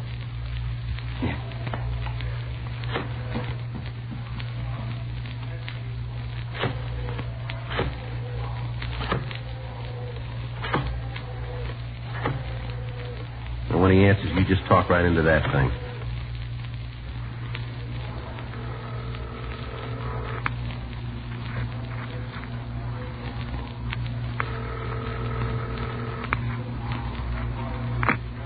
Hello. Hello, Dave? Yeah, this you, Joss? Yeah. Sydney with you? Yeah. How'd it go? Pretty good. You coming home right away? Yeah. I'll go out and get some beer. I should be back by the time you guys get in. Okay, Dave. We'll see you. As soon as you get home, we'll have a celebration, huh? Yeah, sure. Hey, I'll tell you what, I'll give the girls a call. Sound all right to you? Yeah, it's fine. Oh, one thing, though. What's that, Dave? You know that Helen always got a couple of crow girlfriends around. You better stop on the way home, huh? What for? Well, see if you can pick up a couple more guys.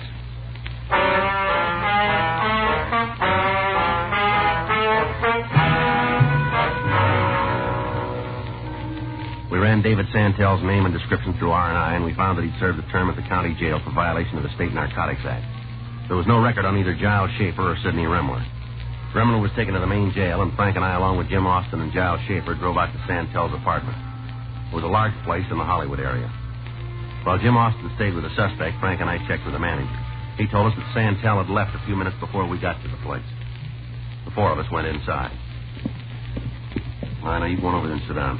You guys sure throw muscle around. Yeah, we got a long way to catch you. All right, what am I supposed to do when Dave comes back? Just sit there and keep your mouth shut. You know, it's going to be pretty interesting. What's that? The expression on your face when the judge turns us loose. Well, don't make book on that. Place is clean, Joe. Right. You guys never do one honest day's work, and you always live high, don't you? Stay there, Schaefer. Aren't you all set? Yeah. Watch your face! Now, is there anything else you want to throw? No. You cause me more trouble, I'll make a hole in you big enough to walk through. All right. Turn around. It's clean. Put your hands down. You don't need those. I'm not going to get any trouble. Let's make sure. I told you not to put those on me. Try to muscle us, cop. I got a lawyer. You're going to be on the carpet for this. Time we get through with you, I'll have you walking the beach so far out, you'll be lucky to get home on weekends. You know, you punks make me sick to my stomach. You lean on some old man or woman, you strong-arm a serviceman, you got about as much guts as an underfed worm. Why don't you save it for the court, You sit on your mouth, fella. I'll let you know when I'm through. I'm going to tell you something. You remember what happened to you tonight. You put it on the wire and get it around to the rest of the two-bit bums that work this same filthy operation. You tell them every time they put the arm on an old man, every time they slug a serviceman, they're never going to know. It might be a cop, and if it's not, there'll be four of us waiting in the next doorway. So before you roll that next victim, you think about that, will you? You got it all off your chest now? No, I got one more thing for you. You're going to jail, and we're going to drop every book we got on you. There's a mirror in the car. On the way in, you look at it and smile. What for? Be happy you still got all those teeth.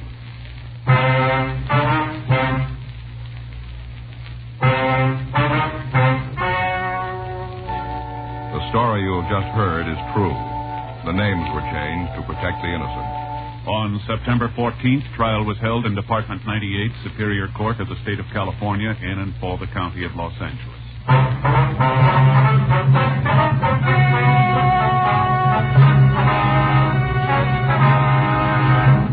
Giles Herbert Schaefer, David Arthur Santel, and Sidney Thomas Remler were tried and convicted of robbery in the first degree, 14 counts, and received sentence as prescribed by law.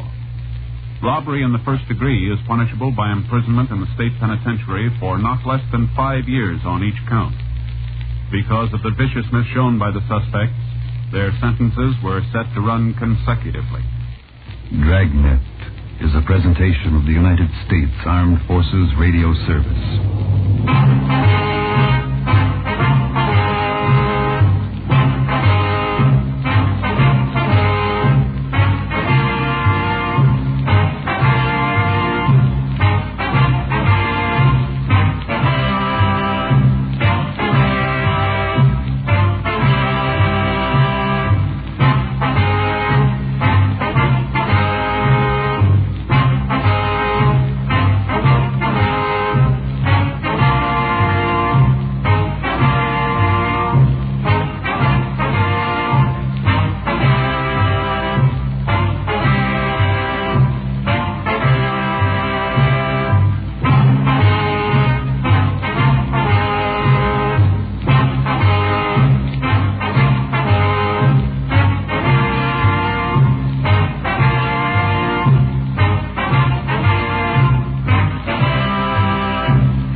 about Pete Kelly.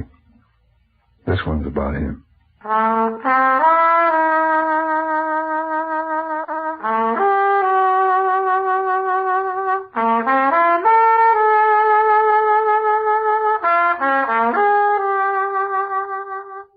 about the world he goes around in. It's about the big music and the big trouble and the big roar of the 20s. So when they ask you, you turn right around and speak up. You tell them this one's about the blues. Pete Kelly's blues.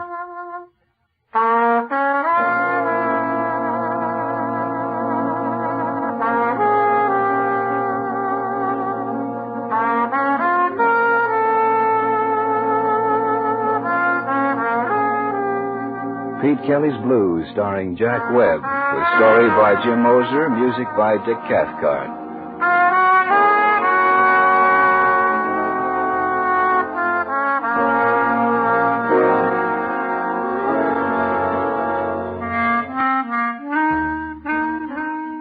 Number 417 Cherry Street is a standard speakeasy. The help is paid in cash, and the books are burned at the end of the month. Every week we use 30 cases of booze and a pound of coffee. After salaries, there's gas and lights and a payoff to the Prohibition boys. In Kansas City, the price is good. For $100, they steer in the drunks and make one rate a year. The place is run by George Lupo. He's a quiet little guy who wouldn't give you the sweat off an ice pitcher. The beer's green and the gin's as young as yesterday, and the music's loud.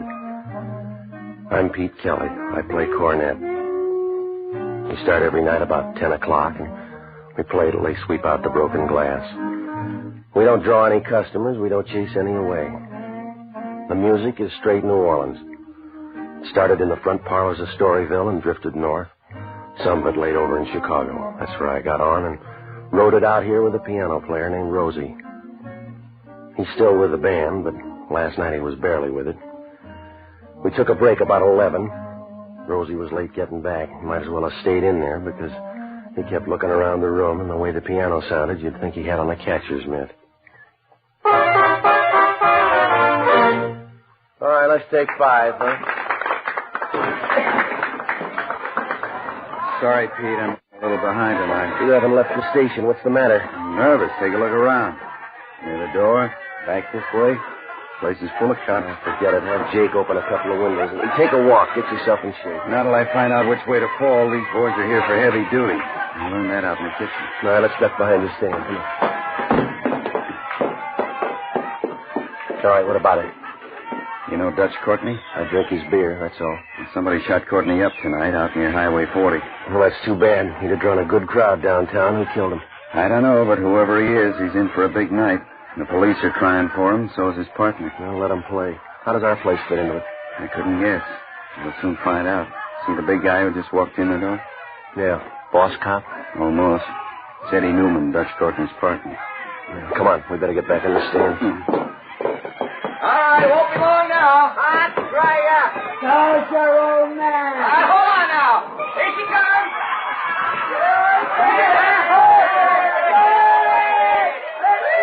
All right, Rosie. Yeah. All right, fellas, let's hit it.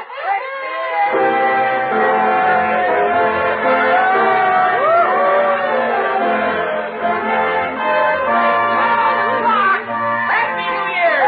Goodbye, 1921. Hello, 1922. Yeah. My name's Newman. Come outside. Oh, we're due to play. I'll hear you later. Come on.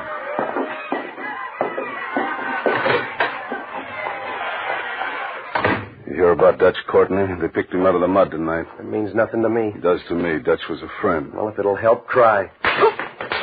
I'm short on time, Kelly. Give me a rundown on Gus Trudeau. There's nothing to say. He played for a while, and he went to the boneyard. You know him. You know his sister. You'll have to ask Courtney about that. I haven't seen her since the old days. You know Gus well enough to figure he didn't like Dutch Courtney.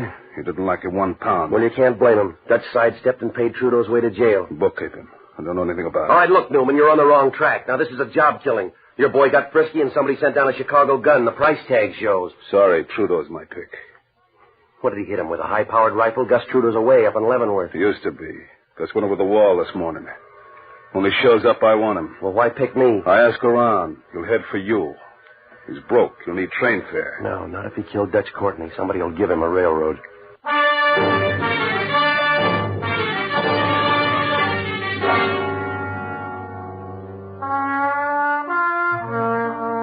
When they dragged the Blues out of the back room and moved them up front, there were three of the best leading the parade. They were all blowing cornets. One was Buddy Bolden, one was King Oliver, and the other was Gus Trudeau. There was a lot of music, but not much man. He picked me up on a union date on the south side of Chicago and taught me how to play.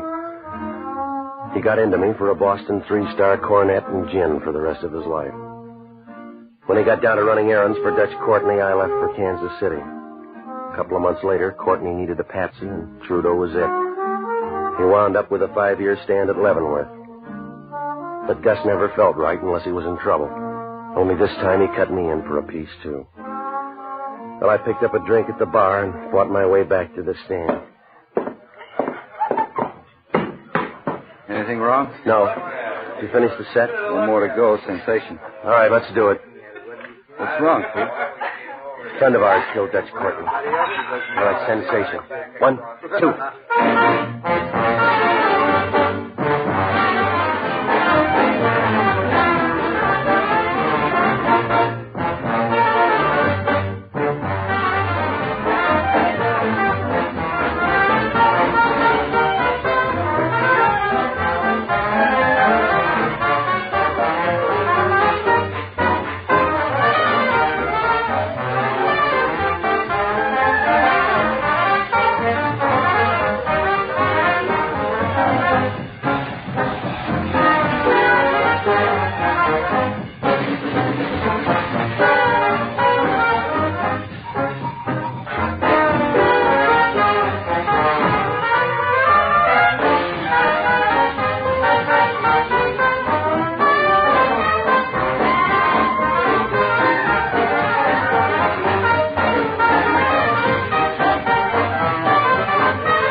Let's get off for a while, huh? Who'd you say killed Dutch Courtney? Gus Trudeau. And what, Claire? Trudeau's in jail. No, not since this morning. Which one of you is Kelly? I am. A friend of yours in town wants to see you right away.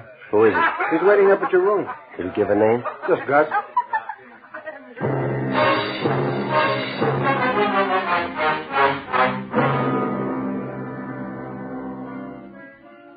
An hour later, I was still looking for an out. The muscle man on the side door went to the bar a little after 2 a.m. Our bass man, Red, loaned me his keys, and I slipped out. I got on to 12th Street, picked up his Erskine coupe, and headed up for my room.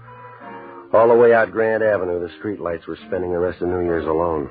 Some guys with wide brooms were pushing at the confetti, and the fog was loafing down in Washington Square. When I got to my place, I parked the car in back and headed up the stairs. The college kids down at the end of the hall had their door open. The party sounded young.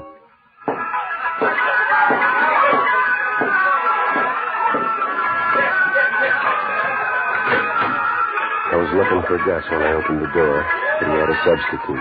I knew her way back at 18th and Hall Street. She was pretty and the fastest freight in town. That must have been a long time ago, because somewhere along the line she'd run into a batch of Wednesday weekends and she wasn't pretty anymore.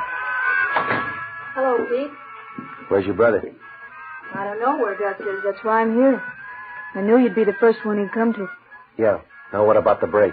I was up to see him 2 weeks ago. He didn't say anything about it. Pete, we gotta help him. I've been hearing that since I met him.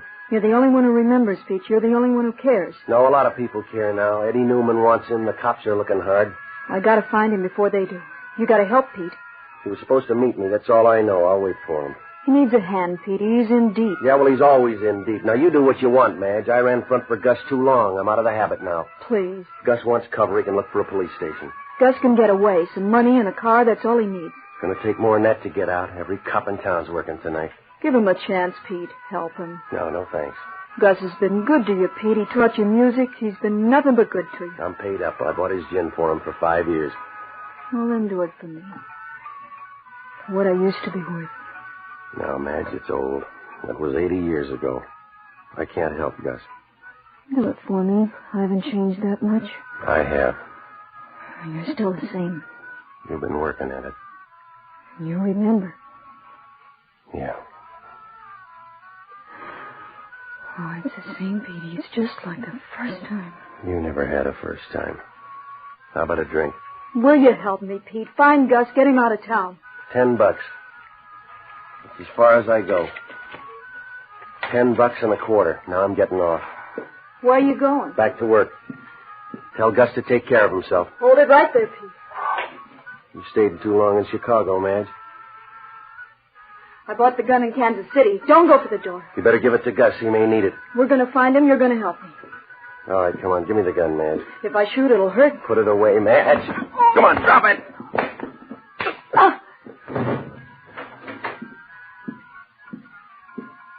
Who is she? We'll trade. Who are you? Cage. I work downtown homicide. Who you got on your floor? Madge Trudeau. Tell me about her. I knew her in Chicago. After that, I heard she did favors for Dutch Courtney. After that, I don't know. She tired? What's she doing there? Looking for Gus Trudeau. Oh. Where is Gus? I don't know. I've been asked that twice tonight. Now, this is the third time around. I don't know. You probably will. Why? Why do I have to get into this? Because you're Gus Trudeau's friend. Well, then let him get another one. I'm tired of the job. I don't blame you, fella. You're going to come out of this with a lot of trouble. For instance? I'll make it simple. If Gus Trudeau shows and you hide him, we'll book you for aiding and abetting. Yeah. If he shows and you turn him over to Newman, we'll send you up as accessory to murder. Yeah. If he shows you turn him over to us, Newman will probably kill you. Well, that's good. In the meantime, what do you guys do for a living? We're busy. We couldn't prove Newman killed you. It's after 2. Get back to that club. And leave you here? I got work to do. Like what? This woman. See if I can get anything out of her. Yeah, it's been done before, but I'll bet 10-1 in your case. Gone back. I'll tidy up here. All right, good night, cop. Leave the rugs.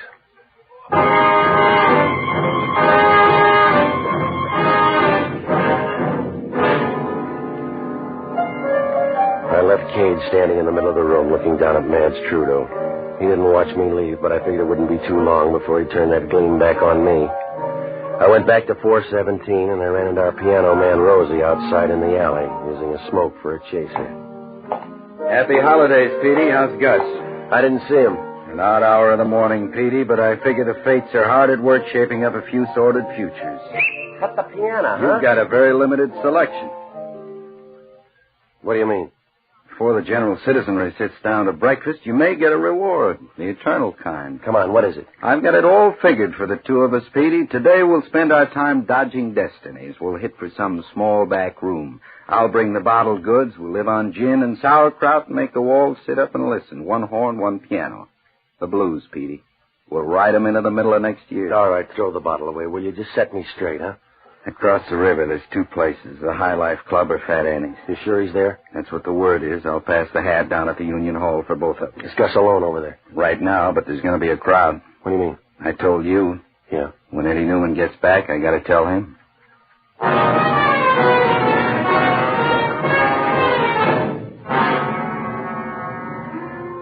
Well, I knew it was a silly move. Newman had 100 guns on tour for Gus. Cage and the boys from headquarters were standing by for seconds. Helping Gus Trudeau was out of order, but I couldn't get one thing out of my mind. If Gus did kill Courtney, why didn't he pick up some travel money before he did it? It was backwards. If you're going to hang up your pants, you take them off first.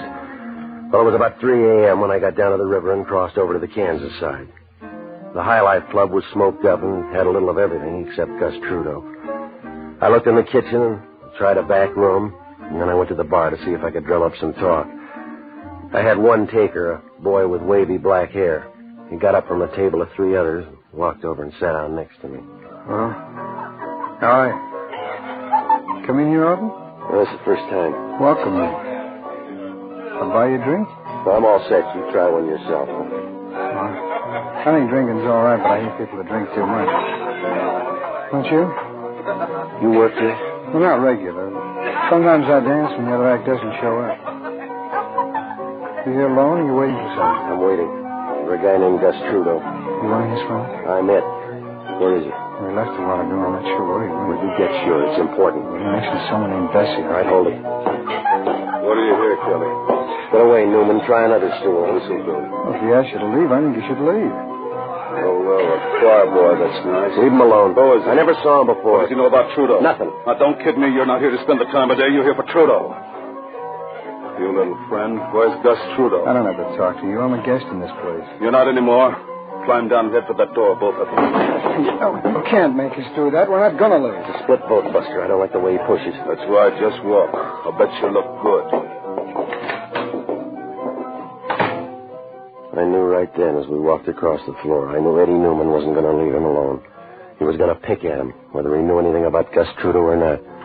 It was going to get messy, and the boy with the nice eyes was going to help. Outside it wasn't snowing anymore, but the ground was covered right down to the river. There was a moon out, and it looked all right if you like nature. We walked over toward a bunch of trees. Newman's car was parked there. It was a black touring sedan with a strong-arm guy in the back seat. There was another one sitting on the running board. He had a machine gun across his lap. This'll do. All right, now let's hear about Gus Trudeau. I don't know anything about him. This man and I were just talking. Go easy, Newman. I never saw him before. Did you always talk to strangers or Betty does? It's none of your business. Where's Gus Trudeau? I wouldn't tell you. Suppose I knew, I wouldn't tell you. Yes, you would. You keep your hands off of me. Stop pressing, Newman. You don't care about Trudeau now. You just don't like this guy. Stay out, Kelly. Come here. Hey, let go. Let go. Stop screeching. I'll break your arm. You keep your hands off of you. You pig, you dirty pig. You're in trouble, fella. Shut up. Well, he is a pig. His hands are all dirty and his teeth are dirty. I bet even his clothes are dirty. All of them. Now lay there. All right, Dave, move in here. Back away, Kelly. You're up, choir boy. No.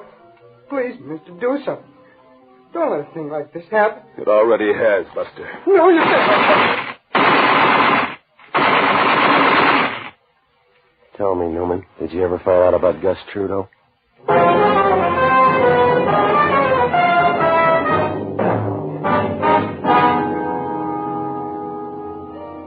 Newman didn't answer. He climbed into the car and they drove off. Well, I stayed there for a minute to look at the guy in the snow. His face was unmarked. I did him a favor. I rolled him over so it showed in the moonlight. I knew his mother'd want him to look real good the night Eddie Newman's chopper squad cut him down. Well, it was getting cold out, and the name Bessie had to mean Fat Annie's place up the river on the Kansas side. I made it there and found Bessie. She was back at the piano, wandering around somewhere in the middle of the blues. You couldn't miss that voice if she took up yodeling. Bessie Smith. I've got those Kansas City blues since my man has gone away. Hi, Pete. Bessie, what do you know? Round the back, Pete. You go up the stairs, the loft, way up there at the top. All right, thanks, Bessie. All right.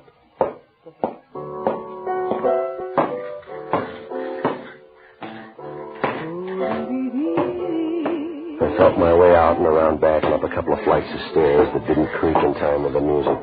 There was a door at the top, and I pushed it open. He was hunched back on a pile of hay in the corner. He sat up and blinked a couple of times. There wasn't much left, just the frame. And rattling around inside, a lot of tired echoes that wouldn't lay down and die. There was an empty gin bottle on the floor. Petey, I knew you'd get here. Yeah, well, they didn't make it easy. You're looking good, Petey. Everything's 6-2 and even, huh? You forget easy, Gus. You're in a jam. You broke jail. Yeah, I told him all about you up there, Petey. I told him there's another Gus Trudeau blowing down to Kansas City. I'm proud of you, Pete. Yeah, sure, Gus. You're just like me, Pete. I told him all about you. You're the only good thing I ever done. I knew you'd come through. A car and some money, Pete, it'll do everything. It'll make it all new. Is it too much to ask? You tell me, Pete. They want you for Dutch Courtney. You know better, Pete. I didn't kill Dutch. You had a reason. Did I? Forget. He hung a frame on you, Gus. 5 years worth, remember? I didn't kill Dutch. Get me a drink, huh, boy? No, not tonight. Don't preach at me. Just something to help me over. Oh, yeah. Now, come out of the fog, Gus. You're going to get a drink or a train ticket from me. You take your pick, because it's the last time around. Just listen to that. Bessie's still going strong, ain't she? Yeah, and so are the cops. I got one idea for you, Gus. Get moving. You remember Chicago, Petey? You and Madge. Chicago always liked me. You checked out, Gus. Biderbeck's got your chair. They'll remember me and you, Petey. I found you when you were nothing. What are you going to do? Where are you going? I got it all set up. It's big and brand new. A place in Mexico. Yeah? The guy who bunked in my cell with me, his mother runs a place down there. Be just like it used to be. Yeah, well, you won't get there on a gin bottle. I got it set up, boy. Car and some money. It's not much to ask. You haven't got a drink, have you? You can drink in Mexico. Where you dreaming up the car and the dough? It's fixed, boy. You just see this guy and tell him I'm ready. Abe Gaffney. He's got a place on Pershing Road. You know it? Yeah, I know it. Abe's doing all this? Just tell him I'm ready. All right. How's Madge, Pete? Well, she's all right. Come and see me now, Pete. It's hot in Mexico. It gets hot here. What's the matter, Pete? You ain't sore, are you? No, I ain't sore. I'm just tired. I'll tell Gaffney that I'm checking out. Goodbye, Gus. You're not getting too big for your old friends, are you, boy? Friends are like everything else, Gus. Yeah? They wear out on you.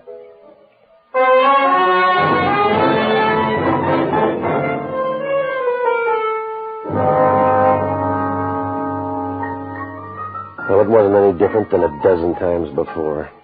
I knew there wasn't very much left, but I wasn't looking for a second-rate ghost with an empty gin bottle. I crossed the river back to the Missouri side and headed down Main Street and then swung over toward Abe Gaffney's place on Pershing Road. It was pushing close to 5:30 a.m. The sun wasn't up yet, and the night was too tired to care. I pulled up in front of the Murad sign in front of Gaffney's.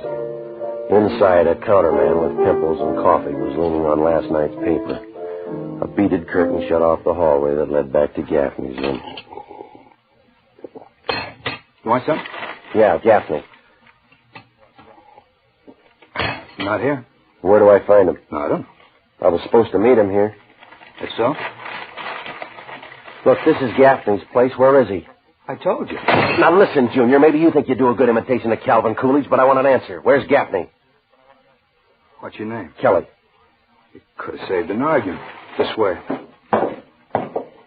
Through here. When do you go to bed, Kelly? You still looking, Newman? I'm still asking. Where's Gus? I don't think you'd give me time to answer. There's a good reason why I let you walk away tonight. I gave you 2 hours all by yourself on the Kansas side. I don't think you threw him away. You got a line on Gus Trudeau. I want it. I got nothing for you. But don't be silly, Pete. The cops get him or I do. He goes either way. You get no help from me. I don't want no help. I want Gus. Now, come on! Come on. I'll make you part of the wallpaper. You better send for Dave. I don't need him. I think you do. Now, don't bother to get up. I'm leaving. I don't believe it.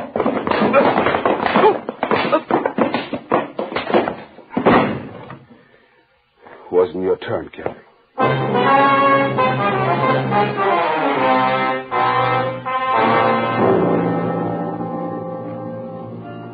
When I got up off the floor, the room was cold and the lights were out. Newman was gone, but I knew he was still in business. I knew if he didn't find Gus Trudeau this trip, he'd come back for me. I got into Red's car and followed the radiator cap back to 417. I found Rosie back at the stand having breakfast. Did you bring an egg, Petey? I hate to drink on an empty stomach. Newman been back here? I haven't noticed. You look abused. Yeah. Anybody say anything? You were missed. I heard the news. What's that? They found the guy who got Dutch Courtney, a fellow by the name of Doyle, East St. Louis. Cops got the goods on him, gun, fingerprints, the works. Yeah.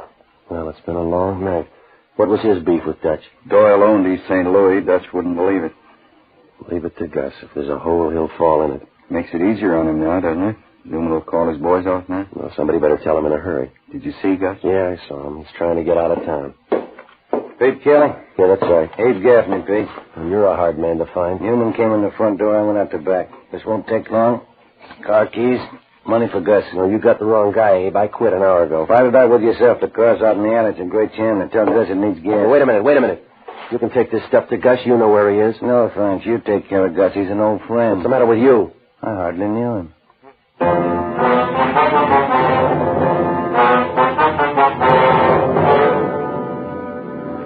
The clock over the bar was leaning on 6:15. We got back on the stand and started the last set. 80 pounds of stale cigarette smoke was holding up the ceiling and waving down on a dirty blue curtain over the dance floor. Behind the bar, one of the guys was wiping up. Two couples picked their way to the dance floor and pushed each other around a while. And they finally gave up. Oh, the whole thing. It was all out of step. Wrinkled stockings, brown gardenias, torn paper hats, and Gus Trudeau. He walked in the door and stood off to one side, just back of the stand. All right, it's the last one. Blues in B flat.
That's it. Same call tonight, 10 o'clock. You can pack up. Hey, Pete. Petey, over here. I heard you. You sound good, Pete. It's just what I told him up there. You're on your way, boy. All right, now you heard it, Gus. I got the money for you and the car keys. I'll see you, Gus, huh? You know what I told him? Another Gus Trudeau's blowing down, and can't you see it? Yeah. I only got one thing to tell you, Pete. Don't forget it. Play like you talk. Don't lie. Happy New Year, Gus. Oh, hi, Madge. Hold it there, Pete. This is a family fight. Stay out. I thought I took that gun away from you. What's the matter, Madge? What are you doing? No, don't tell me that talk, Gus. Dutch can't hear you. What do you mean, Madge? You killed him. You blew your top and you killed him, just like you did everything else for me. You and the gin and that cheap brass horn of yours. You spent us all, Pete and me, and you ran through the whole bunch till you got to Dutch. Pete, I didn't do anything. You killed Dutch Courtney. I loved him. I loved him enough to square it. No, you got it all wrong, Madge. Goodbye, Gus. I'll tell him to throw your horn in after you.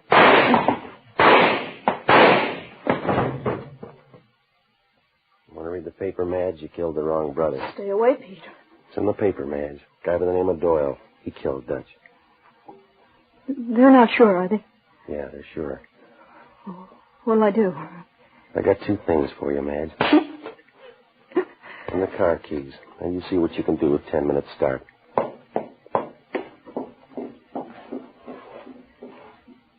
You didn't have anything more for Gus, did you, Pete? No, I guess not. Well, he made it. Yeah, Gus finally got out of town.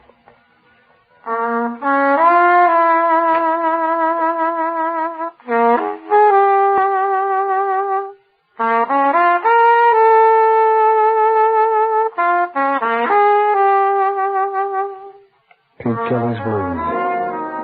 Starring Jack Webb with story by Jim Mosier, music by Dick Cathcart. Scoring by Matty Matlock. Pete Kelly's Blues is based on characters created by Richard L. Breen.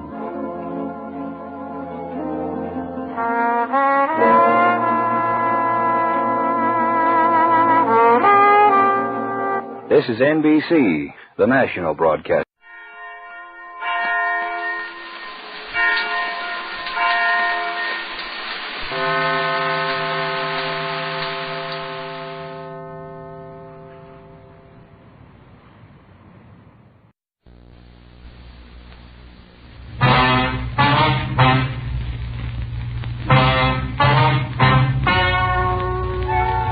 Ladies and gentlemen, the story you're about to hear is true.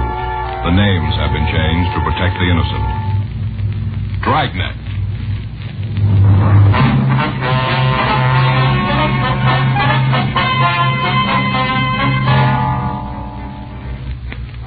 detective sergeant. You're assigned a juvenile detail. In the past 6 weeks, a junior high school has been broken into 3 times, and extensive damage has been done by vandals. Your job, investigate.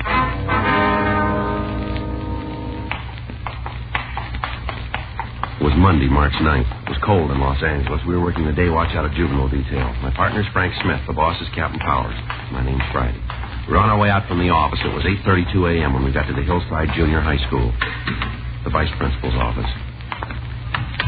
Good morning. May I help you? Yes, ma'am. Police officers. We'd like to see Miss Ridley.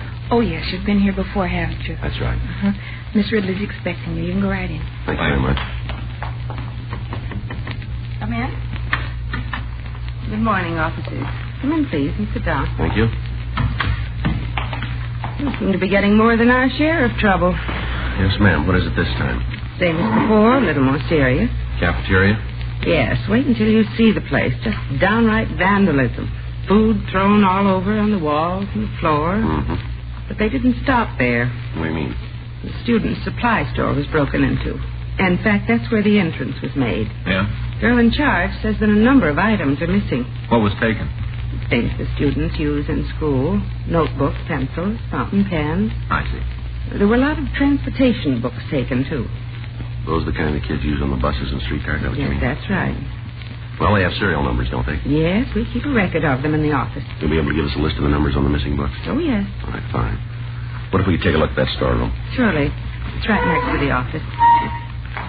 I wasn't so sure the last time, but I am now. What do you mean?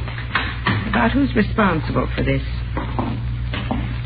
You got an idea who might have done it? Well, I'm pretty sure it must be a student or a former student. Why do you say that, Miss Ridley? Well, there's the window they entered. Mm-hmm. Somebody must have known that this window opened into the storeroom. Yeah. Screen's torn here and the window's broken. You have somebody special in mind who might have done this? No. It wouldn't be fair to cast suspicion on any boy or girl without proof. Well, have you had trouble with any students since we were here last? Yes? What was wrong, ma'am? During study periods, a group of 5 boys were causing minor disturbances. Uh-huh. But it's all been straightened out. I had a talk with the leader of the group. Found out he wanted to take part in school athletics. His parents didn't want him to, afraid he might be injured. Mm-hmm. So I called them in for a conference. We talked, and they finally agreed to let the boy participate in school sports. Mm-hmm. That's all there was to it. Haven't had any trouble since. How about the other boys? They weren't really bad. Without a leader, they just settled down. I'm sure it wasn't any of them. Mm-hmm.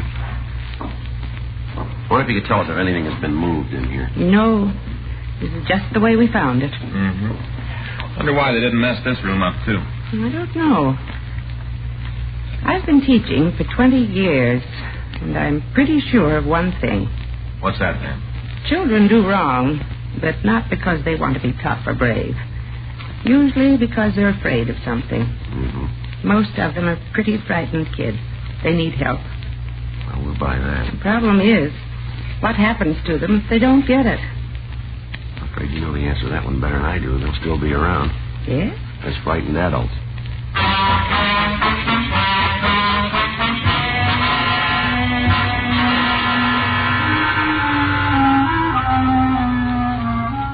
In the cafeteria, we found conditions about the same as we had after the previous acts of vandalism at the school. The refrigerator had been ransacked. Cartons of milk, along with containers of ice cream and frozen foods, had been smashed against the walls and the floor.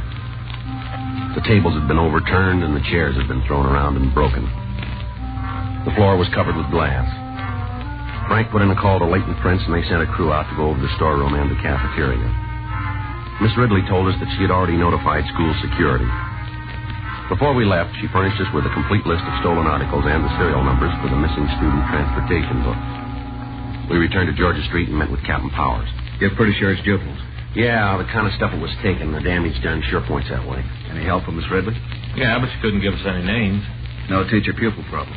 Yeah, she mentioned a minor case, which said it had been cleared up. Mm-hmm. This is the 3rd time in 6 weeks for the school, isn't it? Yeah. Kids don't usually travel very far for these deals. There's a good chance that some of them from the school. Well, the way it looks, if they try to peddle this stuff to the other kids, we might be able to get a lead on them. Mm-hmm. There's a hitch to that, though. What do you mean? Well, Miss Ridley said that she was going to make an announcement to the student body. Yeah. She's going to tell them to be on the lookout for the stolen article. Kids that took the stuff in school, they might lay low for a while. That's it. How much was taken? About $500 worth of school supplies. A pretty good haul. Yeah. What do you want to do about it? Well, if it's all right with you, Frank and I'd like to put a stake out on the school. All right, when? We know the janitors work into the early morning hours on Fridays. Yeah. So it figures the school must be broken into sometime on Saturday or Sunday. All right, when do you want to start? This coming weekend. Okay, I'll arrange a clearance for you with school security. Right. Any more help you need, let me know. Whoever did it must have something against the cafeteria. The place was a real mess. Yeah? Bad enough the first couple of times. Didn't leave anything in the freezers this trip. Sure doesn't make much sense. I don't know, maybe it does. What? Each time they hit the cafeteria, right? Yeah, that's right. They didn't tear up the storeroom. We threw a few pencil boxes around, that's about all. Yes, but every time food has been destroyed. That's right. Well, we got a reason for doing it. Yeah? Somebody that can't resist the urge to eat all the time doesn't like being overweight. So without knowing why they do it, they destroy food. Mm-hmm. It could be a part of it anyway. It's only a theory, but it might hold water. Yeah, well, that's true, but we don't know if it's a gang we're after or just one person. Another thing, they've broken in 3 times. Might have been by different kids. Good questions, all of them. Yeah. That's why you get paid, to get the answers.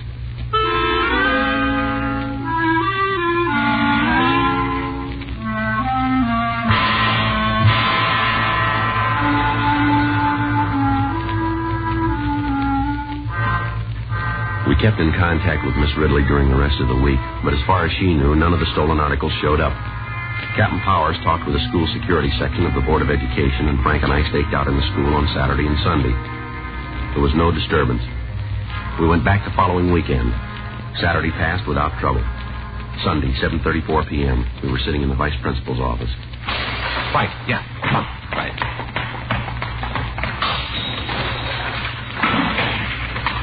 All right, son, come on. Party's over. What? Come on, shut up.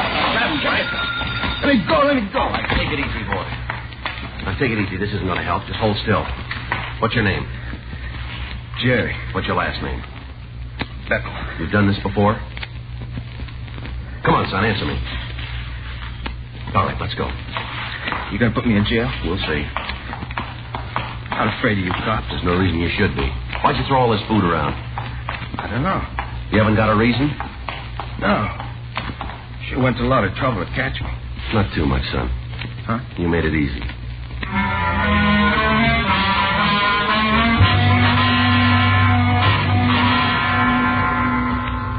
Before leaving the school, Frank called school security and notified them of the broken window and the damage done by Jerry Beckle. We drove back to Georgia Street to question the subject further. On the way down, he refused to say anything. At the office, he told us he lived at 1206 Walnut Street. Frank went to check Central Juvenile Index. 8:42 p.m. That's all. Not going to tell you any more. Now, let's get one thing straight, son. You're in trouble. We'd like to help you, but you got to play ball with us. We'll level with you, but you got to play it the same way. Now, do you understand? Yeah. All right. Now, we can't do anything for you unless you want us to. Unless we know why you do these things, it'll be pretty hard for you to find a way out. Is that clear? Guess so. Well, the only way we can find out is if you tell us the truth. Joe? Yeah. The boy has no previous record. Mm-hmm. All right, how about it? You ready to answer our questions now, son? Sure. But it won't do any good. Why do you say that? Can't change my looks, can you? Well, why? There's no reason to do that. You look healthy to me. Sure, I'm healthy. Fat and ugly, too. That's why I had the trouble with Miss Ridley.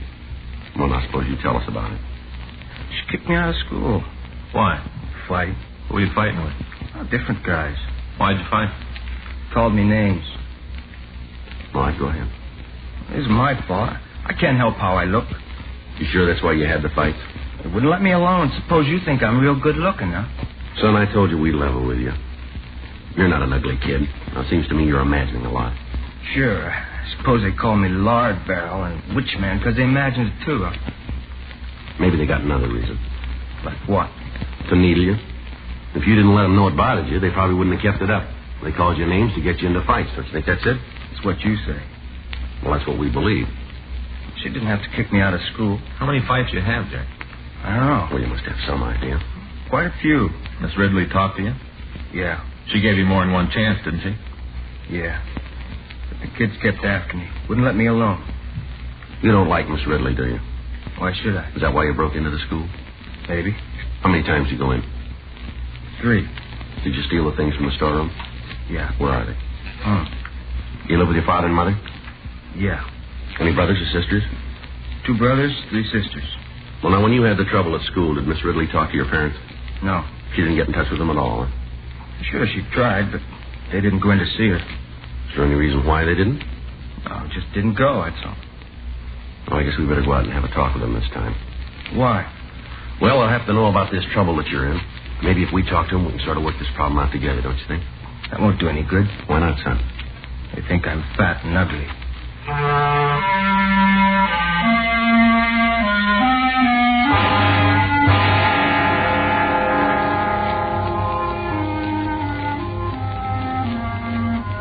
Jerry Beckel went on to say that he was now attending the Jansen School, one of 2 maintained in the city for juveniles who have difficulty making adjustments in normal school life.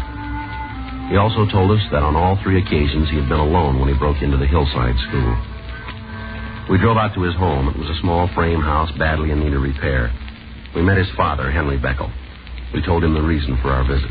So you just can't stay out of trouble. First it's fighting and you get kicked out of school. Now this mess. What's the matter with you anyhow? I don't know, Dad. Excuse me, Mr. Beckel, but this kind of talk isn't going to get us anywhere. Your son has a definite problem and he needs help. Sure, he's got a problem. He's no good. Never has been, never will be. You want to take the boy outside? Sure. Come on, son.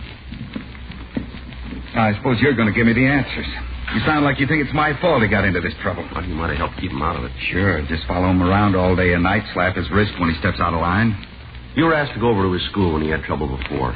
Why didn't you go? I didn't have the time. I got to worry about 5 other kids. They got to eat.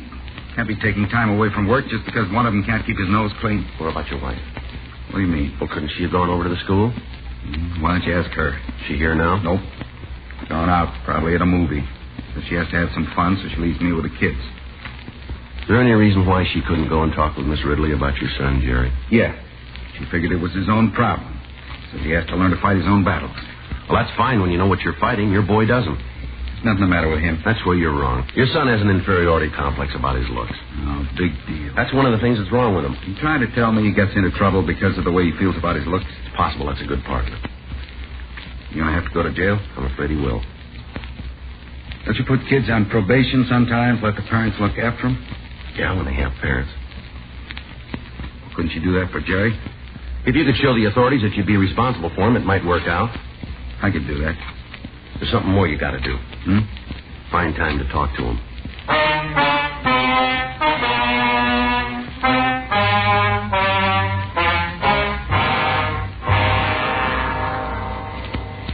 We took the subject along with the recovered stolen property back to Georgia Street.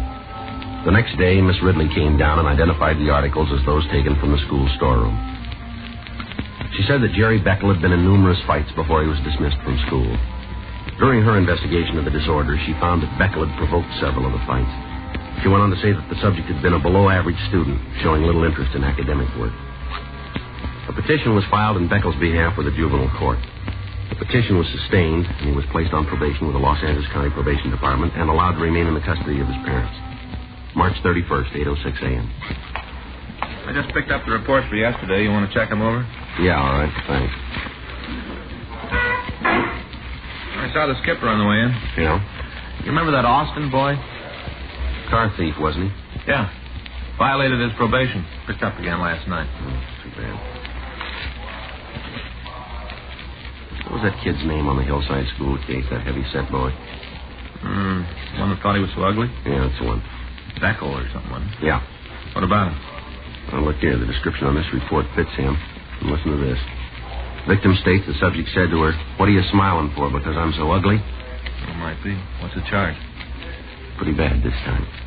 Yeah. Attempted robbery and shooting.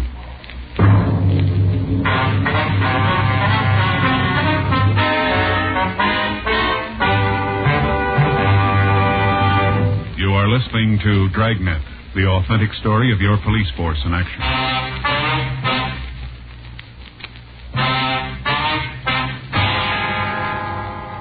The robbery and shooting had occurred the previous night about 7:30 p.m. We checked with the Georgia Street Receiving Hospital, and we found the victim, Linda Cotterly, had been treated for a minor flesh wound in the leg. She'd been shot with a .22 caliber pistol. The hospital report showed that she'd been released and allowed to return home. We contacted the officers working the case and checked the reports that had been filed. We asked if we could talk to the victim. Frank and I drove out to the address, and we were admitted by her sister. Linda Cotterly was lying on a couch in the front room. We identified ourselves and asked her if she'd mind going over the story for us. I told the other officers all about it. Yes, we understand that. We saw their report, but we appreciate your telling us just what happened. Well, guess it won't do no harm. Suppose if more of you know about it, you'll have a better chance to catch a little stinker. That's right, ma'am. I shouldn't have said that. Ma'am? Little stinker. He was a big stinker. Oh, yeah. Could have killed me. Gives me cold chills thinking about it. We can understand. I wonder if you'd do something for me. Yes, ma'am. What's that? There's an Afghan on the sewing machine in the dining room. Would you get it for me? Sure. Thank you. I wonder if you'd tell us the story. Sure. Well, you know I was shot in the leg right here. Yes, we know. First, I thought it was just some kid playing a joke. Here you are, ma'am. Oh, thank you, Mr. Smith. Would you just drape it over me? Gently now. All right. That's fine, thank you. Yes, ma'am. Now, you said you thought it was a joke when this boy tried to hold you up. Yeah, he was so young looking. Couldn't have been more than 15 or 16. Yeah. He was sort of chubby. Didn't look mean at all. I guess I should have been scared, but I wasn't. I just smiled. Did he say anything when he approached you? About it being a hold-up, you mean? That's right. No. Came up to me, had a gun in his hand. That's when you smiled. That's right. Then what happened? He got a real mad look on his face. Made him look tough. Is that when he spoke to you? How'd you know? What was in the report? Oh, that's right, I'd forgotten.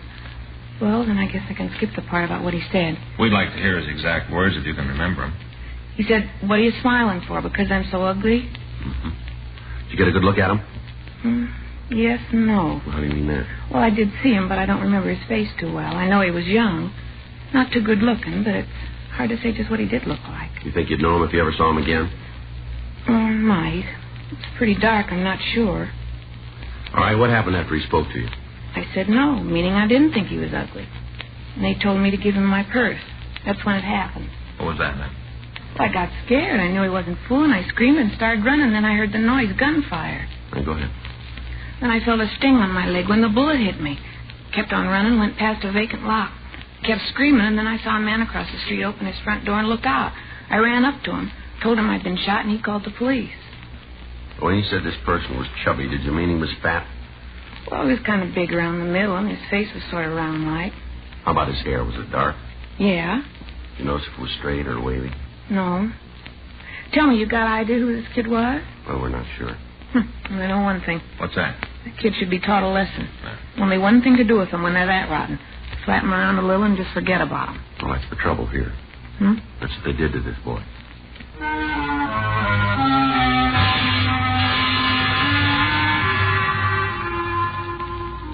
Frank and I went back to the office and checked the records on the petition, and we found that the subject's father, Henry Beckel, was employed at a lumber yard.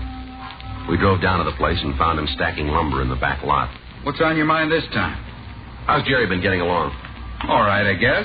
Attending school regularly? As far as I know, haven't had any bad reports. What's he been doing nights? He stays in the house. Goes out once in a while, never too late. Why? Where was he Monday night? Home. All night? Yeah. How about Tuesday? After supper, he went out for a while, came in early. Why? How's your son been acting lately? What do you mean? Has he had any trouble at school? I told you I haven't had any bad reports from him. How about at home? No trouble. We're trying to help him. Well, and as far as you know, he's been in pretty good spirits. Is that right? Look, you know he's no ball of fire, but he seems to be happy enough. Uh-huh.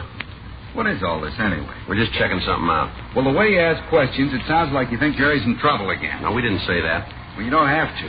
I know what you're getting at, and I don't like it. No reason to get upset. They're right. How would you feel? Jerry's been released to my custody. You're as much as telling me I haven't been doing the right thing. Well, if you're sure of that in your own mind, you don't have anything to worry about, do you? Well, I've done what I can, but I can't watch him all the time. What's he supposed to have done this time? We're not sure he's done anything. He wouldn't be nosing around if he didn't have some reason. Just something we got to check. All right. But if he got off on the wrong foot again, don't try to pin any tails on me. I've been doing the right thing. But I don't mind telling you, I've never been too sure he would straighten out. Is that right? Yeah. But I'm doing what I can for him. Yeah? I feed him, I put clothes on his back, I put a roof over his head. What more can I give him? You own a gun, Mr. Beckel? What? I said you own a gun. Yeah, why? What kind? .22 pistol.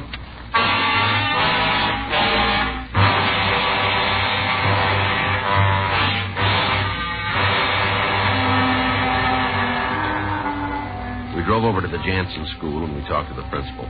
We explained our business, and he told us that Jerry Beckel hadn't been in school all day. We drove out to the boy's home. We met his mother. He He said he wasn't there, but he'd probably be home about 5 o'clock. We went back to the car and waited. At 4:30 p.m., Henry Beckel returned from work. He drove into the yard, and we met him at the back door. So you're here again? That's right. Let's go in the house, Beckel. You want it. Go ahead. You want to tell me what this is all about now? We'd like to talk to Jerry first. Well, if you want to see him, why didn't you go over to his school? We did. He wasn't there today. The kid's up to his old tricks again. Oh, they found you. This is my wife. We've met. What's the trouble? Jerry again. He wasn't in school today. Is that all? We should get out of the kitchen so I could fix supper. Yeah. You guys want to come on into the other room? All right. While we're waiting for your son, I wonder if you get that gun for us. I don't know why I should. You got no choice, fella. It's in the closet. You said that before. Now, where is it? Over there. Where? It's in that box, a small flat one. This one here? Yeah.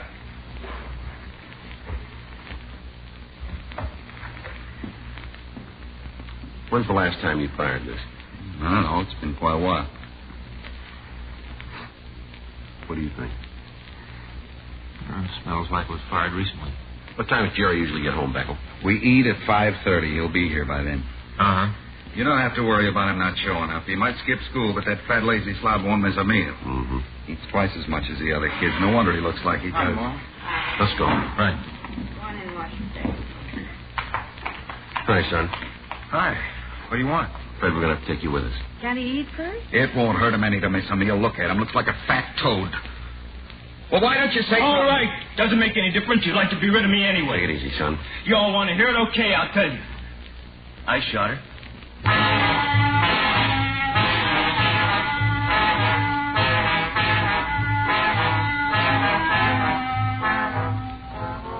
We took Jerry Beckel down to Georgia Street for further questioning.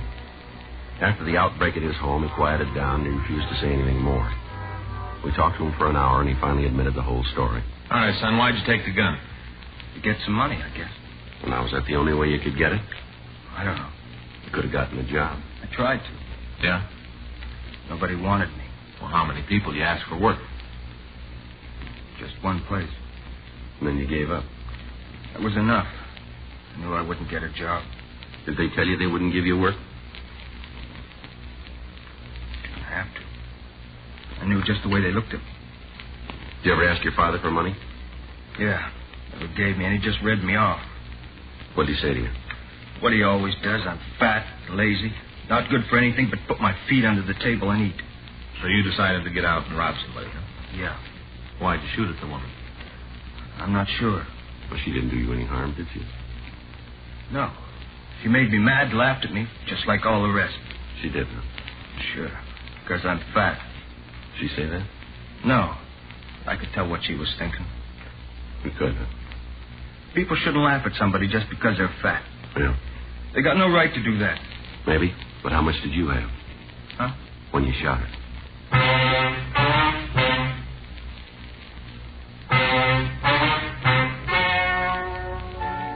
The story you have just heard is true. The names were changed to protect the innocent. On July 14th, trial was held in Department 98, Superior Court of the State of California, in and for the County of Los Angeles.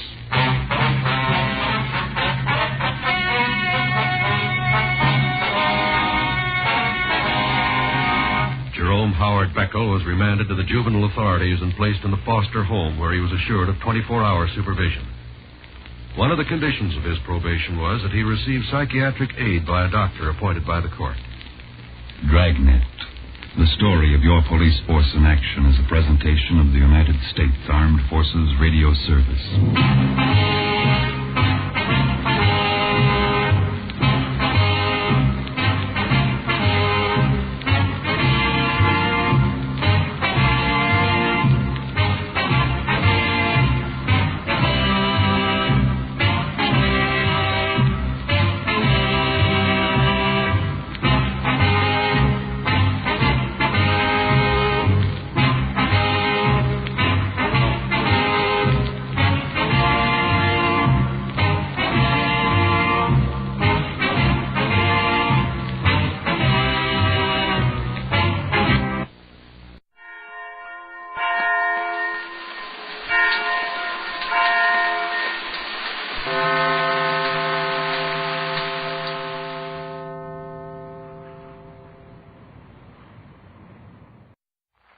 gentlemen, the American Broadcasting Company brings to its entire network one of radio's most unusual programs. Pat Novak, for hire.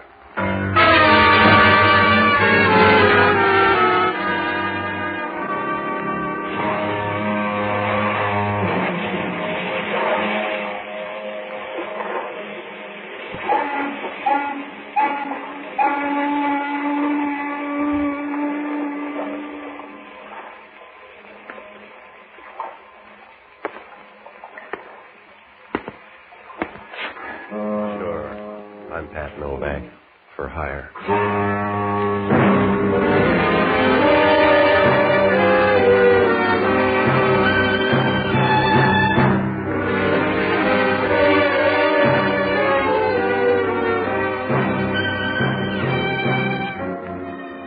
That's what the sign out in front of my office says. Pat Foghorn, for hire. Oh, there are other ways to say it, but down on the waterfront in San Francisco, you got to put your best foot forward, especially if you want to trip up a friend. Down here, a friend is anybody who's been dead more than 10 years. And then it pays to watch out, because if you relax, somebody will come along and knock you on the back of your stomach.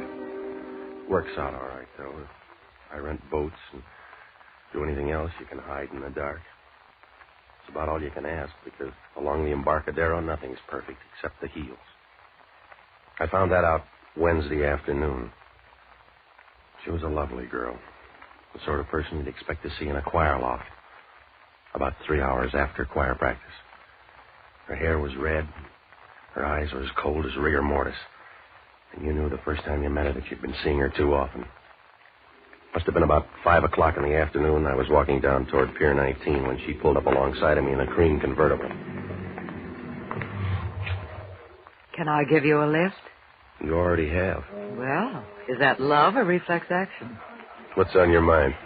You are Mr. Novak, but don't put on your tracksuit. It's a business matter. Well, in that case, you've got a name. I'm Con Regan. I went by your office a few minutes ago, but you were out. I'm in now. Go ahead. It won't take me long, Mr. Novak. Stay away from Rory Malone. Well, I'm doing all right so far. Who is he? He's important to me. I don't want to lose him, Mr. Novak, so please stay away. Go tell a girl. I don't even know the guy. You will. You're not lying now. He's a prize fighter, and someone's going to try and hurt him. Then you'd rather hurt him first. I'm willing to pay you to stay away from him. Suppose I'm going to see him a lot. Will you pay a lot? I'll give you $300. All right, Mr. Novak? You know, you're not smart, Angel. If you're pressing that hard, the other team's going to bid, too. The answer's no. I'm afraid that's up to you. But I'm warning you, don't do it. Please don't do it. Yeah, that's what Mother used to say. I'm still all right. Maybe Mother liked you better, Mr. Novak. See you later.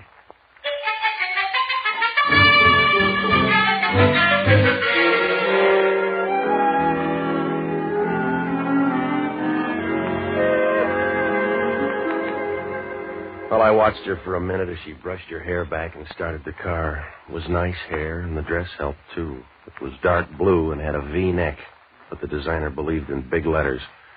She pulled away and gave me a look you could take on a safari. It was enough to tell me that she was as safe as a tap dancer on a floor full of dynamite caps. I walked up and turned in at Pier 19, and when I reached the door of the office, I could see the old man sitting by the desk. He looked tired and a year older than the Bible. His hands were shaking, and his skin was coarse and the color of an old razor strap. When I walked in, he glanced up at me and looked about as happy as a cocker spaniel with a stomachache. I could talk to you, please, Mr. Novak. You'll try it once. Go ahead. I'm an old man. You want to argue or go on? I'm too old, so I must come to someone for help.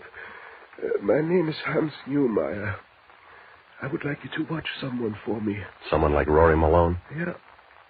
But you do not What know is this, Save Rory Malone Week? What's he to you?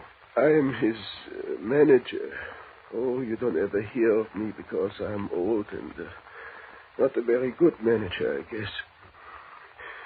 After this fight, Rory find new manager, maybe. Yeah? When's this fight? Tonight. Oh, you don't know Rory. He's a good boy. He's a very good boy, Rory is. Yeah, well, good boys don't need watching. Has he got some bad coming out? Something funny about this fight. He meets with bad people. And Rory is a good boy. Yeah, I just met one. How deep do they run? The worst is a fellow named Joe Slagle. He's a bad man, a gambler. Please, Mr. Novak, you just watch Rory tonight and see he's all right. Are you that rich? Oh, please, I don't have much money. Just $300 maybe, what I got from the fight. Maybe 300, I don't know. I just got a little money. It's a tie, Pop. You win the toss. Please, you don't help me. You win, Pop. When do I look at him? Tonight you come before the fight. In the dressing room, I show you to Rory, and you see he's all right. Yeah, about 9. Yeah. Please, Mr. Novak. I thank you all my life. You watch Rory.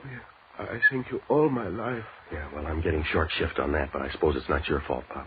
See you at 9.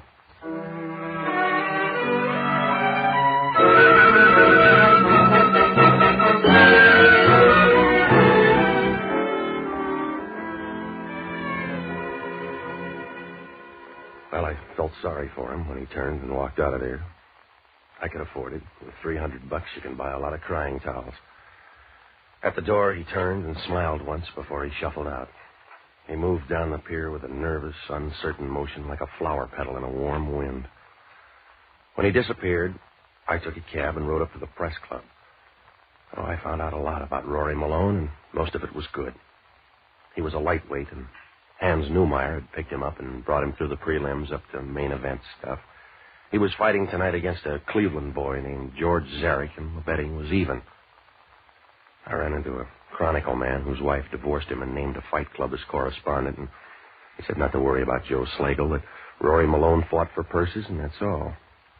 He knew about the girl, Con Regan, but he didn't want to say much, just that she was a fast 5-gated horse trying for 7. Well, I had some dinner, and I went over to the arena about 8:30. When I walked into Rory Malone's dressing room, Hans Neumeyer wasn't anywhere around. I stood over in a corner and watched him get ready for the fight. There was enough liniment being thrown around to keep an old lady's home spry for years. The other handlers were in, watching him tape up Malone and put on the gloves. Most of the people cleared out then. Malone shadowboxed a minute before a second threw a robe around his shoulders and shoved him toward the door. As he passed, I fell in beside him, and we started walking under the arena. A few feet down, I bumped up against him. Sorry? About what, Hans Neumeyer? Who are you? Where's Neumeyer? What do you care? My name's Novak. I'm supposed to meet him here. Do you know where he is? No, he didn't show up. He's probably out drunk. Does he drink? No. Well, that's a funny answer. I don't know where he is. All I know is I need him tonight. I got to get up to the ring. I'll go with you. Suit yourself. You gonna win tonight? You never know. Sometimes you do. Mister, you're either too smart or too dumb. What's the difference? You can't fight twice in one night. I want to talk to you, Rory. Not now, Kitty. After the fight. Please, Rory, talk to me now. Kitty, you're crazy. This guy's standing around, a lot of other people. What do you want to do? Put him on the radio? Where's Hans? He hasn't been around. Where is he, Rory? I don't know, Kitty. If I knew, I'd get him. There's something wrong, Rory. I've been watching. I know there's something wrong about this fight. Yeah. There's only going to be one guy fighting if you don't let me out. Please, Rory, don't brush me off like a dumb fly. I know there's something wrong. I don't want you to get into trouble. All right, Kitty. Oh, don't say all right when you know how I feel. Oh, let's talk about you and Joe Slagle. Oh, please, Rory. You don't know what it's like to see somebody you love go crazy. Your dough is safe, Kitty. That doesn't count. You know that doesn't count, Rory. The little money I've saved doesn't count next to you. Oh, please, Rory, don't do anything wrong. I'd die of terrible heartbreak. It hurt me all my life. Stop it, will you, Kitty? Now stop crying. Don't worry, I'll win. Just don't let anything happen, Rory. I won't. I'll see you after the fight. Coming, Novak? Yeah. You're real good with your women, Malone. After this fight, I want a match with you, Novak. I've met 2 of them, and they both have you in their dream books right on the fly leaf. I'll remember. Talk some more. I'll talk enough to tell you that you're being followed, about 12 inches behind. That's right, Malone. Keep walking. Turn in the next door. Hey, wait a minute. You better walk, Malone, unless you can outrun a bullet. You too, mister. I agreed an hour ago. All right. Open the door for him, Eddie. Okay. You stand over here. Now, Malone, take off your glove. I'm going to need it. You're going to be eating teeth. Take off your glove. Help him, Eddie. Yeah. That's it. Hold him on the other side, Steve. Put his hand on the table, Eddie. Now give me the block. Yeah. You can cry, Malone. It's gonna hurt.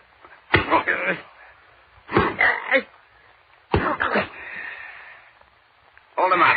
Keep his hand out there, Eddie. Put the glove back on, Malone.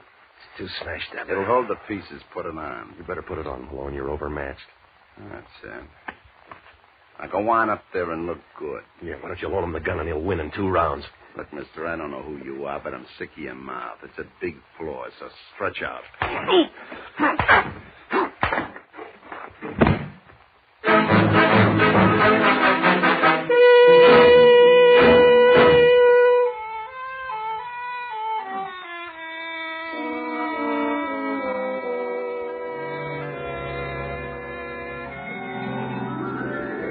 During the next 2 hours, they either moved me or the arena because I woke up in an alley down near the Golden Gate Theater. It was in back of a restaurant, and I was lying there trying to look good in a mixed green salad. My head was about the size of a diving bell, and my clothes were so rumpled and dirty I looked like a leg man for the Hobo News. I tried to get to my feet once, but it wasn't easy. It was like trying to push a basketball through a stovepipe. I think it was close to 11 when I got out to the street. I didn't even buy a paper to find out about the fight. I grabbed a cab and went up to my apartment to iron out my spine. It was a good idea, but the girl at the desk had a message from Hans Neumeyer. He was out at the California General Hospital, and he wanted to see me right away. When I got there, he was at the end of a ward on the 3rd floor, but the duty nurse wouldn't let me by. Oh, she was a real pretty nurse, if you like pure mammal. Somebody buzzed, and when she oozed down the hall, I ducked into the ward and started looking for Hans Neumeyer. It was dark, and he was away down at the end behind a white screen. He looked tired, and his eyes were moist and soft, like a ripe fruit that's just been squeezed too hard. Please, Mr. Novak, you come to see me. Yeah, just as soon as I got your message. You make mistake with Hans. I don't send message. Somebody wants to be your secretary. What happened to you? In my room. I just go to my room. Somebody is there. I don't know. Rory is all right? I limped a little, mister. Your boy got his hand smashed. Rory's a good boy. He's got a good girl. Who's Kitty? Oh, she's go with Rory a long time. Save money to marry with. Wait a minute. Keep still. Something the matter? Yeah. Somebody coming. Down this way. Coming up behind that curtain. Maybe Rory comes to visit me.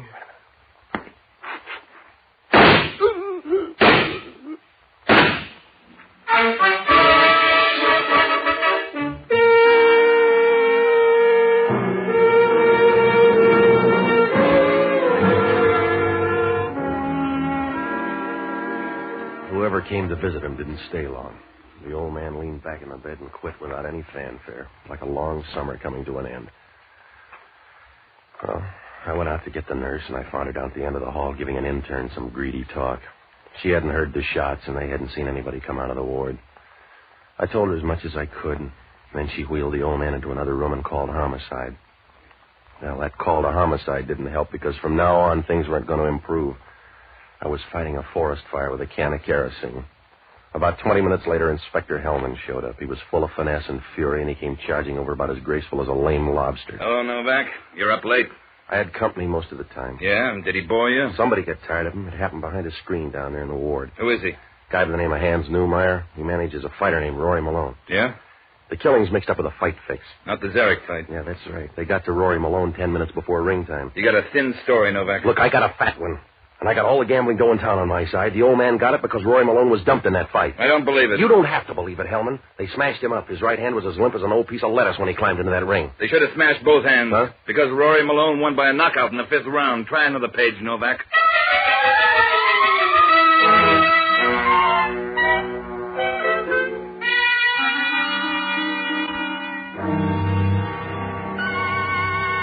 When Hellman told me Rory Malone won that fight, I might as well have handed him a feather. I stood there feeling like a guy peddling dope at his sister's wedding.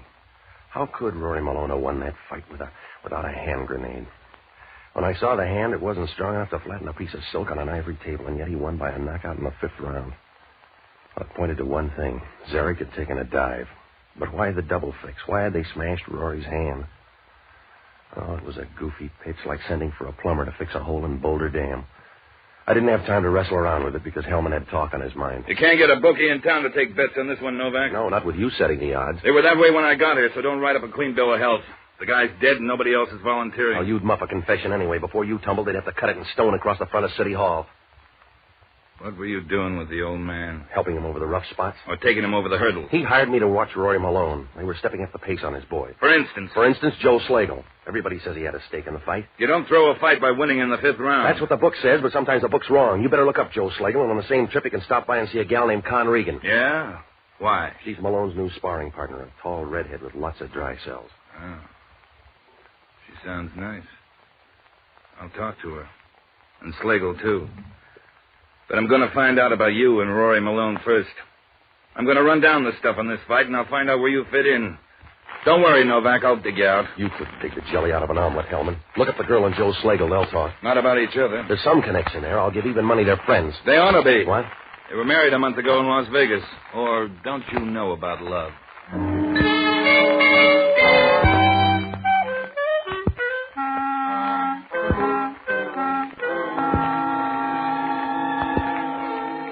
Hellman stood there a moment and smiled like a guy who's just killed a landlord. And then he turned around and walked out. Well, I stayed until they wrapped up the old man. And after that, I went to the Chronicle office and folded clips on Joe Slagle. He'd been to 3 jails and gotten his master's at Alcatraz, and there were some pictures of him at the racetrack. He had a face any museum would buy and a forehead that was so low he must have had to look down to see his hairline. There was one other thing about him I noticed. He was the same guy who'd smashed Rory Malone's hand. I began to wonder about that friendship, but it was getting late and I had to work fast, so I looked up the only honest guy I know, an ex-doctor and a boozer by the name of Jocko Madigan. Well, he's a smart guy until he decided a head on your beer is worth more than a head on your shoulders. I finally found him in a little joint down on Geary Street talking some woman into giving up all men under 50. Ah, Patsy. I've missed you in a rather trivial way. Yeah, all right, Jocko. I'm giving this woman a lecture on diminishing returns. Jocko, will you stop drinking long enough to listen? Patsy, you fail to understand my drinking. Actually, I hate whiskey, but I go on drinking as a sort of sop to Providence. Yeah. Because everyone knows the guardian angels take care of small children and tipplers, and since I've passed the age where I look well in rompers, this is a very clever dodge to get a little outside help. Jocko, are you ever going to change? Patsy, don't you know what a burden change is to a man as old as I am? Oh, yeah. Oh, it's not the change we mind, it's the way it happens, by degrees, never giving you a chance to remember anything else, so it's heartbreaking, Patsy. All right. It's like visiting a half-forgotten neighborhood. It hasn't changed completely, just parts of it. A few old houses and some human remnants is still around, enough to remind you of the change, but never enough to make you happy. It's that way with growing old. Will you listen? They don't allow you to grow old suddenly and leave. They insist on this policy of having you dribble off into eternity. It's undignified, Patsy, feeling like a bowl of old dishwater with the stopper pulled out. Jocko, I want to talk to you. Oh, why didn't you say so? What's the matter? An old guy by the name of Hans Newmeyer is dead. Oh, bless him. Homicide's full of fever. They think I killed the old man. What did he do before he stopped doing it? A fight manager. He hired me to watch his fighter, Rory Malone. He should have hired a team because somebody got to him in the hospital tonight. How do you fit in? I was just passing through when the noise started. That was General Custer's problem. It's tied up with tonight's fight. Newmeyer was afraid of a gambler named Joe Slagle. He was around tonight and smashed Malone's hand before ring time. That's a hard way to lose. Yeah, well, it's a harder way to win. Malone won by a knockout in the 5th. Was he fighting his father? I'm not getting any place, Jocko, and I'm doing it in a hurry. It's a bad fit all the way around. They took 2 tries to get the old man, and if Slagle bought the fight, why'd he smash Malone's hand? Let's have a drink. Jocko, you gotta help me. Oh, it's the thirst that's confusing. I want you to get up to Rory Malone's place. You can find it in the book. Go through his stuff and try to pick up a lead, will you? Why don't you do it? I'm going to look up a girlfriend named Con Regan. She's married to Slagle, but she's trying to work Malone into the act. Oh, well, in that case, I'd be in the way. Look, I'm in a spot, Jocko. Now get up to that apartment, will you? What if Malone walks in and finds me going through his stuff? Stop worrying. Well, he almost killed a man with one broken hand. Suppose someone smashed the other one.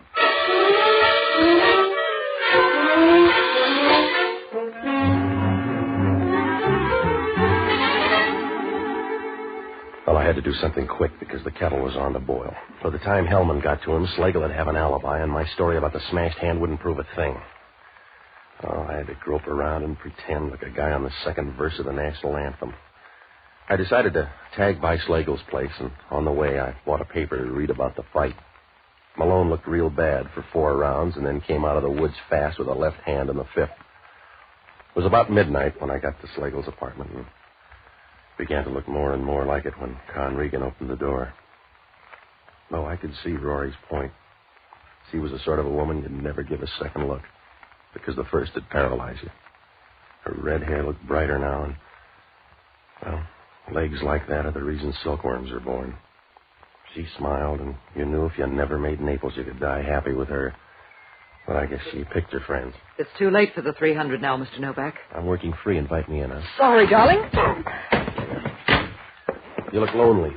Where's Slagle? I agreed to marry him, not follow him. How about Malone? Somebody killed his manager. I'd like to help you, Mr. Novak, but I don't like you well enough. Well, you can make love later. Give me answers now. Where are you going? You're not welcome. I want to know what those bags are packed for. I don't trust the drawers. Now get out of here, Mr. Novak. Calm down and put the gun away. Get out of here.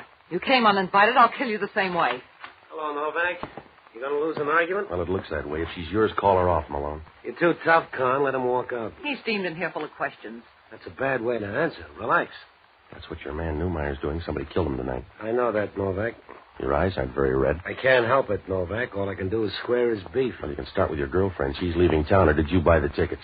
Let you hurry, Con. If I want to leave, I can leave, Rory. I'll argue with you. You'll get the short end, Rory, because I'm leaving. Stay away from me. You're too close. Rory, stop it. Someday they'll met you even, Rory. Maybe it's a referee. I'll get it. Yeah. You got a deep voice, Miss Regan. What's on your mind, Hellman? Joe Slagle right now. He cleaned up in tonight's fight. Not with a betting even. Wasn't after the first round. Word got out that Malone broke his hand. The betting changed. And Slagle covered every bet in the house. That's right. Well, the old man tumbled before it happened. That's what he was afraid of. And the shock killed him? Slagle did. You got a motive now, Hellman. You better look him up. We did. He's dead. He couldn't be dead. If he's not, the bullet holes are good fakes. See you soon, Novak.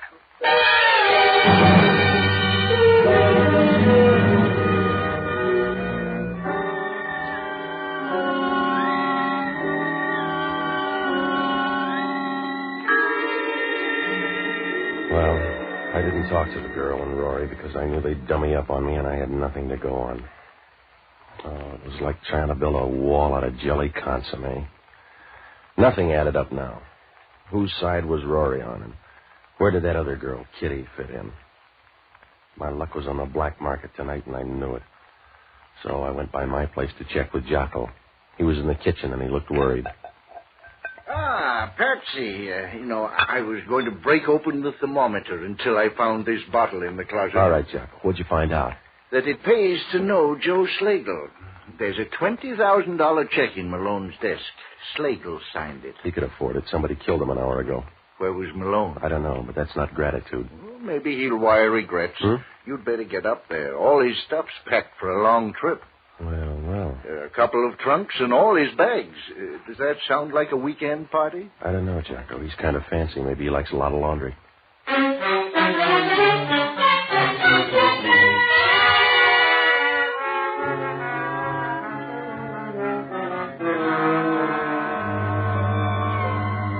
Up to now, it was like trying to melt a pound of diamonds, but when the turn comes, everything happens in a hurry, and things began to fall faster than snow off a warm roof.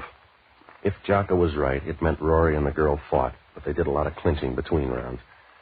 Well, I got a hold of Hellman and brought him up to date, and then I started for Rory Malone's apartment. When I got there, Hellman was outside the door listening, as quiet as a washing machine full of pebbles. They must be in the back room. I can't hear a thing. You couldn't hear a rifle shot in a boxcar, Hellman. Let's get a better view, huh?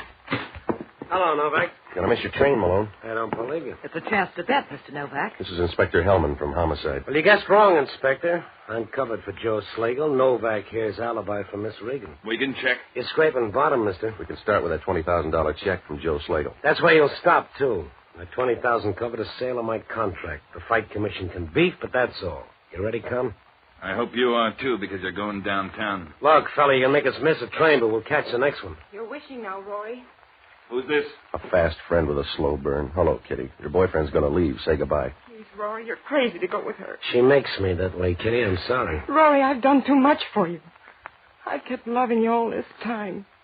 You can't leave. You can't leave now. I don't want to be alone. Buy a dog. Oh, no, Rory. No, I won't let you go. You're too good with guns. Drop it.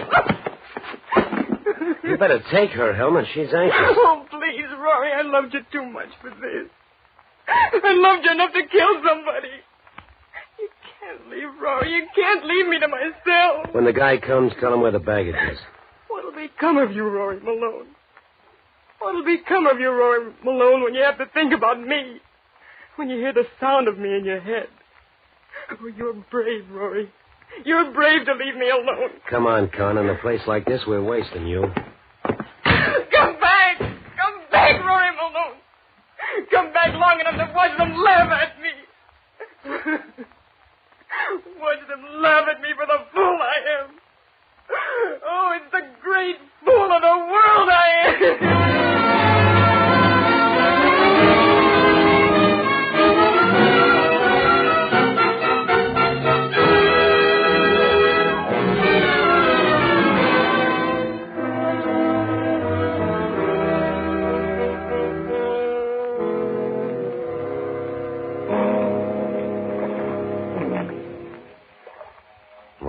It doesn't prove much, except the right kind of a heel can grind you into the dirt fast.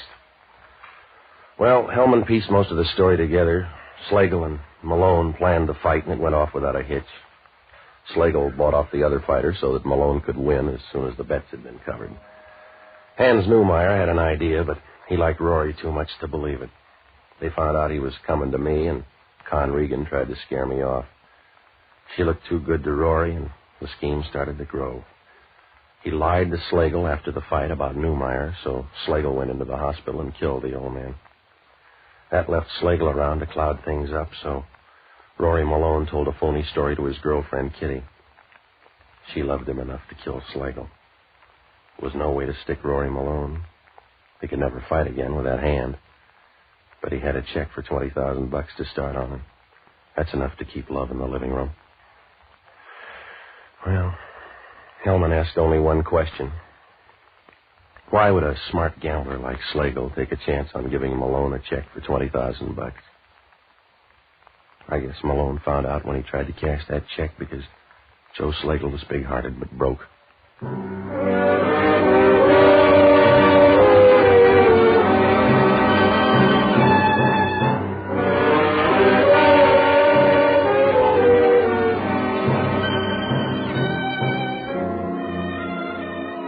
The American Broadcasting Company has just brought you the 6th of a new series, Pat Novak for Hire, starring Jack Webb. Pat Novak is produced and directed by William P. Russo. Jocko Madigan is played by Tudor Owen.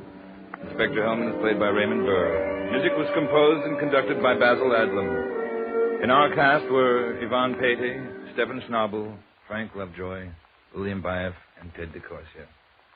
This program is being released to our servicemen and women overseas through the worldwide facilities of the Armed Forces Radio Service. Be with us again next week when over most of these same ABC stations, we will bring you Pat Novak for Hire. This program came to you from Hollywood.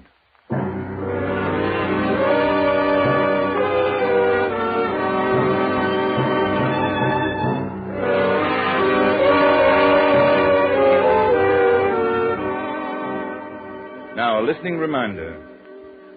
Don't miss Gene Arthur and Robert Morley when they star in the compelling drama Yesterday's Magic on Theater Guild on the Air tonight. This is ABC, the American Broadcasting Company.